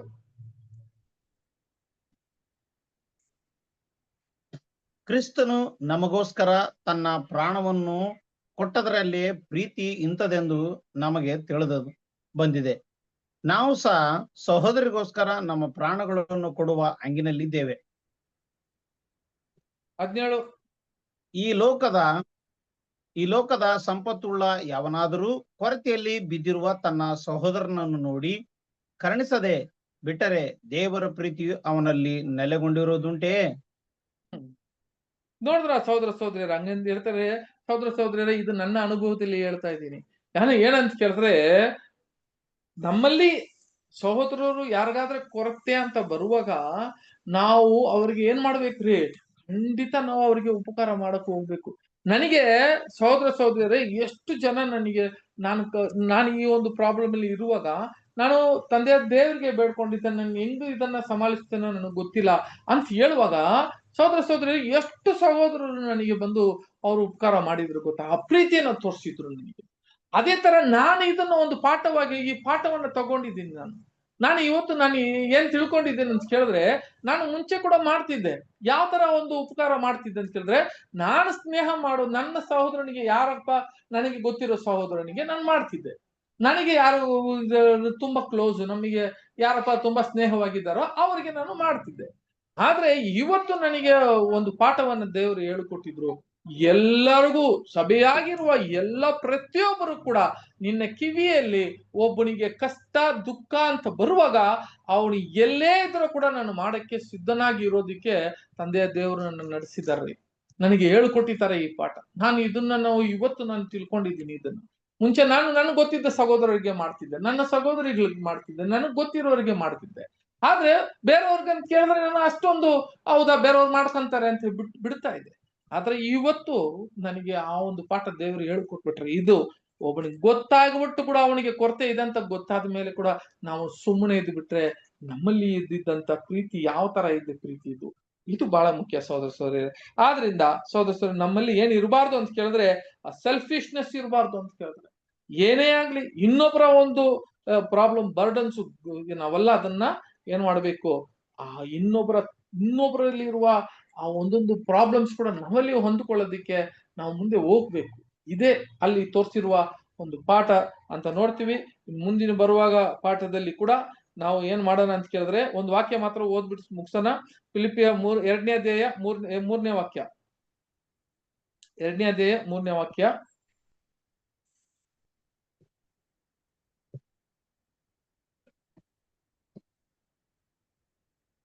ಪಕ್ಷಪಾತದಿಂದಾಗಲಿ ಒಣ ಹೆಮ್ಮೆಂದಾಗಲಿ ಯಾವುದನ್ನು ಮಾಡದೆ ಪ್ರತಿಯೊಬ್ಬನು ದೀನ ಭಾವದಿಂದ ಮತ್ತೊಬ್ಬರನ್ನು ತನಗಿಂತಲೂ ಶ್ರೇಷ್ಠರೆಂದು ಎಣಿಸಲಿ. ಹೌದು ಬ್ರದರ್, ಇದು ಮತ್ತೊಬ್ಬನನ್ನ ನಾವು ಯಾವಾಗ ಈ ಒಂದು ಬಹುಮಾನನ ಹೊಂದಕ್ಕೆ, ನಾವು ಜಯ ಹೊಂದಕ್ಕೆ ನಾವು ಸಿದ್ಧರಾಗ್ತೀರಿ ಅಂತ ಕೇಳಿದ್ರೆ, ಮತ್ತೊಬ್ಬರನ್ನ ತನಗಿಂತ ಶ್ರೇಷ್ಠವಾಗಿ ಯಾರು ನಾವು ಯಾವಾಗ ಎಣಿಸಕ್ಕೆ ಸ್ಟಾರ್ಟ್ ಆಗ್ತಿರೋ ಅವತ್ತೇ ನಮ್ಮಲ್ಲಿ ಕ್ರಿಸ್ತನ ಪ್ರೀತಿ ಉಂಟಾಗಿದೆ ಅಂತ ಹೇಳ್ತಾನೆ. ಆ ಒಂದು ನಿಯಮ ನಮ್ಮಲ್ಲಿ ಉಂಟಾಗಿದೆ ಅಂತ ಹೇಳ್ತಾನೆ. ಹೌದು ಸಹೋದರ ಸಹೋದರರೇ, ಇದು ಬಹಳ ಮುಖ್ಯ. ಕೊನೆಯ ಒಂದು ವಾಕ್ಯ ನೋಡ್ರಿ, ಇನ್ನ ಈ ಪ್ರೀತಿ ಅನ್ನುವ ನೂತನ ಸೃಷ್ಟಿಗೆ ಒಂದು ಆಜ್ಞೆಯನ್ನ ಕೊಟ್ಟಿದ್ದಾರೆ. ಈ ಆಜ್ಞೆನ ಬಿಟ್ಬಿಟ್ರೆ ಇನ್ನು ಮುಂದೆ ನಾವು ಯಾವ ಗುರಿಯನ್ನ ಮುಟ್ಟಕ್ಕೆ ಸಾಧ್ಯ ಇಲ್ಲ ರೀ. ಹೇಳಿದ್ರಲ್ಲ, ಅಪೊಸ್ತಲ ಪೌಲ್ ಹೇಳಿದ್ರಲ್ಲ, ಒಂದು ಗುರಿ, ಆ ಗುರಿಯನ್ನ ಮುಟ್ಟೋದಿಕ್ಕೆ ಇದೇ ಬಹಳ ಮುಖ್ಯ. ಕೊನೆಗೆ ಈ ವಾಕ್ಯ ಓದಿ ಮುಗಿಸೋಣ. ಯೋಹನ 13ನೇ ಅಧ್ಯಾಯ 34ನೇ ವಾಕ್ಯ. ಯೋಹನ 13ನೇ ಅಧ್ಯಾಯ 34ನೇ ವಾಕ್ಯ.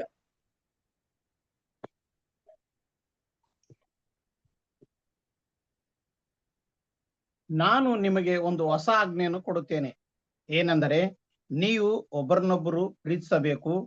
ನಾನು ನಿಮ್ಮನ್ನು ಪ್ರೀತಿಸಿದ ಮೇರೆಗೆ ನೀವು ಸಹ ಒಬ್ಬರನ್ನೊಬ್ಬರು ಪ್ರೀತಿಸಬೇಕು ಎಂಬುದೇ. ನೋಡಿದ್ರ ಸರ್, ಹೊಸ ಆಜ್ಞೆ ಅಂತ ಹೇಳ್ತದೆ. ಈಗ ನಾವ್ ಏನೋಪ್ಪ ಈ ನೂತನ ಸೃಷ್ಟಿಗೆ ಆಜ್ಞೆಯನ್ನು ನಾವು ಇರುವ ಎಲ್ಲಾ ಕಟ್ಟಳೆಗಳನ್ನ ಫಾಲೋ ಮಾಡೋದೇ ಇಲ್ಲ. ಈ ಒಂದು ಆಜ್ಞೆಯನ್ನ ನಾವು ಫಾಲೋ ಮಾಡಿಲ್ಲ ಅಂತ ಹೇಳಿದ್ರೆ ನಾವು ಆ ಸಭೆಯಾಗಿರೋದಿಕ್ಕೆ ಸಾಧ್ಯವೇ ಆಗೋದಿಲ್ಲ. ಎಷ್ಟೇ ನಾನು ಓದಿದ್ರೆ ಕೂಡ, ಎಷ್ಟೇ ನಾನು ಬಂದು ಪ್ರೀಚ್ ಮಾಡಿದ್ರೆ ಕೂಡ, ಎಷ್ಟೇ ನಾನು ಬಂದು ಎಲ್ಲಾ ಸತ್ಯವನ್ನು ಸ್ಟೇಜ್ ಮೇಲೆ ನಿಂತುಕೊಂಡು ಮಾತಾಡಿದ್ರೆ ಕೂಡ, ಎಷ್ಟೇ ಜನರೆಲ್ಲ ನಾನು ಸಭೆಗೆ ಸೇರಿಸಿದ್ರು ಕೂಡ ನನ್ನಲ್ಲಿ ಆ ಪ್ರೀತಿ ಎನ್ನುವ ಆಜ್ಞೆ ನನ್ನೊಳಗೆ ಇಲ್ಲ, ನಾನು ಮಾಡ್ತಾ ಇಲ್ಲ ಅಂತ ಹೇಳಿದ್ರೆ ಈ ಅಂಗಳದೊಳಗಿರುವ ಆ ಕಂಬಕ್ಕೆ ನಾನು ಲಾಕಿ ಇಲ್ದಿರ ಆಗ್ಬಿಡ್ತೀನಿ ಸಹೋದರ ಸಹೋದರಿ. ಇದನ್ನ ಮೊದಲು ಸ್ಟೆಪ್, ಒಂದು ಬೇಸಿಕ್ ಆಗಿರುವ ಸಹೋದರ ಸಹೋದರಿಯರು, ನಾವು ಬಂದಿರುವ ಈ ಸ್ವಾರ್ಥ ಕಾಲದಲ್ಲಿ ನೀತಿವಂತರಾಗಿ ಬಂದಿರುವ ನಾವು ಮುಂದೆ ಹೆಜ್ಜೆನ ತಗೊಬೇಕಾದ್ರೆ ನಮಗೆ ಈ ಒಂದು ಬೇಸಿಕ್ ಇನ್ಫಾರ್ಮೇಶನ್ ನಮಗೆ ಬಹಳ ಮುಖ್ಯ. ಇದನ್ನ ನಾವು ಮಾಡಿದಿರಾ ನಮ್ಮ ಕಾನ್ಸಂಟ್ರೇಷನ್ ನ ಪೂರೈಸೋದಕ್ಕೆ ಬಹಳ ಕಷ್ಟ. ಸೊ ಈ ವಾಕ್ಯನ ದೇವರ ಆಶೀರ್ವದಿಸಲಿ. ಬರೋ ವಾರ ನಾವು ಒಳಗಡೆ ಹೋಗಿ ಇನ್ನ ವಿಷಯಗಳನ್ನ ತಿಳ್ಕೊಳ್ಳೋಣ. ದೇವರು ಈ ವಾಕ್ಯಗಳನ್ನ ಆಶೀರ್ವದಿಸಲಿ. ಆಮೇನ್. ಬ್ರದರ್ ಯಲ್ಲಪ್ಪ ಬ್ರದರ್, ಸಾರಿ ಇವರು ಮೋಹನ್ ರಾಜ್ ಬ್ರದರ್, ನೀವೇ ಪ್ರಾರ್ಥನೆ ಮಾಡ್ಬಿಡಿ. ಓಕೆ ಬ್ರದರ್, ಪ್ರಾರ್ಥನೆ ಮಾಡಿಕೊಳ್ಳೋಣ. ನಮ್ಮನ್ನ ಹೆಚ್ಚಾಗಿ ಪ್ರೀತಿ ಮಾಡಿದಂತ ಪರಲೋಕದ ಜೀವಳ ನಮ್ಮ ತಂದೆಯ ದೇವರೇ, ಮತ್ತೊಂದು ಆರ್ತಿ ನಿನಗೆ ಕೃತಜ್ಞತೆಯನ್ನು ಸಲ್ಲಿಸ್ತೇವೆ. ಈ ದಿನ ನಮ್ಮನ್ನ ಜೀವಿತರ ಸಂಖ್ಯೆಯಲ್ಲಿ ಎಣಿಸಿ ಸಾಯಂಕಾಲ ವೇಳೆಯಲ್ಲಿ ಮತ್ತೊಂದು ಆವರ್ತೆ ನೀವು ಆನ್ಲೈನ್ ಮೂಲಕ ನಿನ್ನ ವಾಕ್ಯಗಳನ್ನು ಕೇಳಿಸಿಕೊಳ್ಳಿಕ್ಕೆ ಕೊಟ್ಟಂತ ಸಮಯಕ್ಕಾಗಿ ಸ್ತೋತ್ರ. ಬ್ರದರ್ ಅವ್ರ ಮೂಲಕ ದೇವದರ್ಶನ ಗುಡಾರದ ಅಂಗಳದ ಒಂದು ಜೋಡಣೆಯನ್ನು ನೋಡುವಾಗ ಅದು ಏನನ್ನು ಸೂಚಿಸದೆಂಬುದಾಗಿ ಅನೇಕ ವಿಷಯಗಳ ಮೂಲಕ ನಮಗೆ ತಿಳಿಪಡಿಸಿದೆ. ನಿಮಗೆ ಸ್ತೋತ್ರ. ಅದು ಪ್ರೀತಿಯನ್ನು, ಒಬ್ಬರನ್ನೊಬ್ಬರನ್ನು ಪ್ರೀತಿಸುವಂತ ಗುಣ, ಕ್ರಿಸ್ತನಲ್ಲಿರುವಂತ ಮನಸ್ಸು ನಮ್ಮಲ್ಲಿರುವಾಗ ಆ ಗುಣಗಳು ನಮ್ಮಲ್ಲಿ ಬರುತ್ತವೆ ಎಂಬುದಾಗಿ ಅನೇಕ ವಾಕ್ಯಗಳ ಮೂಲಕ ನಮಗೆ ತೋರಿಸಿಕೊಟ್ಟದಕ್ಕಾಗಿ ನಿನಗೆ ಸ್ತೋತ್ರ ಮಾಡ್ತೇವೆ ತಂದೆ. ಇಂಥ ಒಳ್ಳೆ ವಾಕ್ಯಗಳನ್ನು ನಾವು ಗ್ರಹಿಸಿಕೊಂಡು ಒಬ್ಬರನ್ನೊಬ್ಬರು ಪ್ರೀತಿಸ್ತಾ ಕ್ರಿಸ್ತನ ಸಭೆಯಲ್ಲಿ ಸೇರಿ ನಾವು ಬಲ ಹೊಂದಲಿಕ್ಕೆ ನಮಗೆ ಸಹಾಯ ಮಾಡು. ಬ್ರದರ್ ಅವರಿಗೆ ಕೊಟ್ಟಂತ ಜ್ಞಾನಕ್ಕಾಗಿ ನಿಮಗೆ ಸ್ತೋತ್ರ. ಅವ್ರ ಮೂಲಕ ಮಾತನಾಡಿದಂತ ಎಲ್ಲ ವಿಷಯಕ್ಕಾಗಿ ನಿಮಗೆ ವಂದನೆಗಳನ್ನು ಸಲ್ಲಿಸ್ತೇವೆ. ಮತ್ತು ಈ ಪಾಠವನ್ನು ಕೇಳಕ್ಕೆ ಬಂದಿರತಕ್ಕಂತ ಎಲ್ಲಾ ಸಹೋದರ ಸಹೋದರಿಯರನ್ನು, ಅವರ ಕುಟುಂಬ, ಮಕ್ಕಳೆಲ್ಲರನ್ನು ಕೂಡ ನೀನು ಆಶೀರ್ವದಿಸಿ ಬಲಪಡಿಸು. ಇನ್ನೂ ಹೆಚ್ಚಾಗಿ ನಾವೆಲ್ಲರೂ ಕಲ್ತುಕೊಂಡು ಅನೇಕರಿಗೆ ಈ ವಾಕ್ಯಗಳನ್ನು ತಿಳಿಸುವಂತೆ ಸಹಾಯ ಮಾಡೆಂದು ಪ್ರಾರ್ಥಿಸ್ತೇವೆ. ಹಾಗೆ ಮಾಡಿದಕ್ಕಾಗಿ ನಿಮಗೆ ಸ್ತೋತ್ರ ಮಾಡ್ತೇವೆ. ಎಲ್ಲ ಮಹಿಮೆ, ಘನತೆ, ಗೌರವ ನಿನಗುಂಟಾಗಲಿ. ಪ್ರಾರ್ಥನೆ ಕೇಳಿದಕ್ಕಾಗಿ ಸ್ತೋತ್ರ. ಈ ಪ್ರಾರ್ಥನೆಯನ್ನು ನಿನ್ನ ಒಬ್ಬನೇ ಕುಮಾರನು, ನಮ್ಮ ರಕ್ಷಕನು, ನಮ್ಮ ಒಡೆಯನಾದ ಯೇಸು ಕ್ರಿಸ್ತನ ಹೆಸರಿನಲ್ಲಿ ಪ್ರಾರ್ಥಿಸಿ ಬೇಡಿ ಹೊಂದಿದ್ದೇವೆ, ನಮ್ಮ ಪರಲೋಕದ ಜೀವುಳ್ಳ ನಮ್ಮ ತಂದೆಯಾದ ದೇವರೇ. Amen. Amen. Thank you brothers, thank you sisters, ಎಲ್ಲ ಬ್ರದರ್ಸ್ ಸಿಸ್ಟರ್ಗೂ thanks. Good night. Thank you brother. ನಮಸ್ತೆ ಎಲ್ಲ ಬ್ರದರ್ಸ್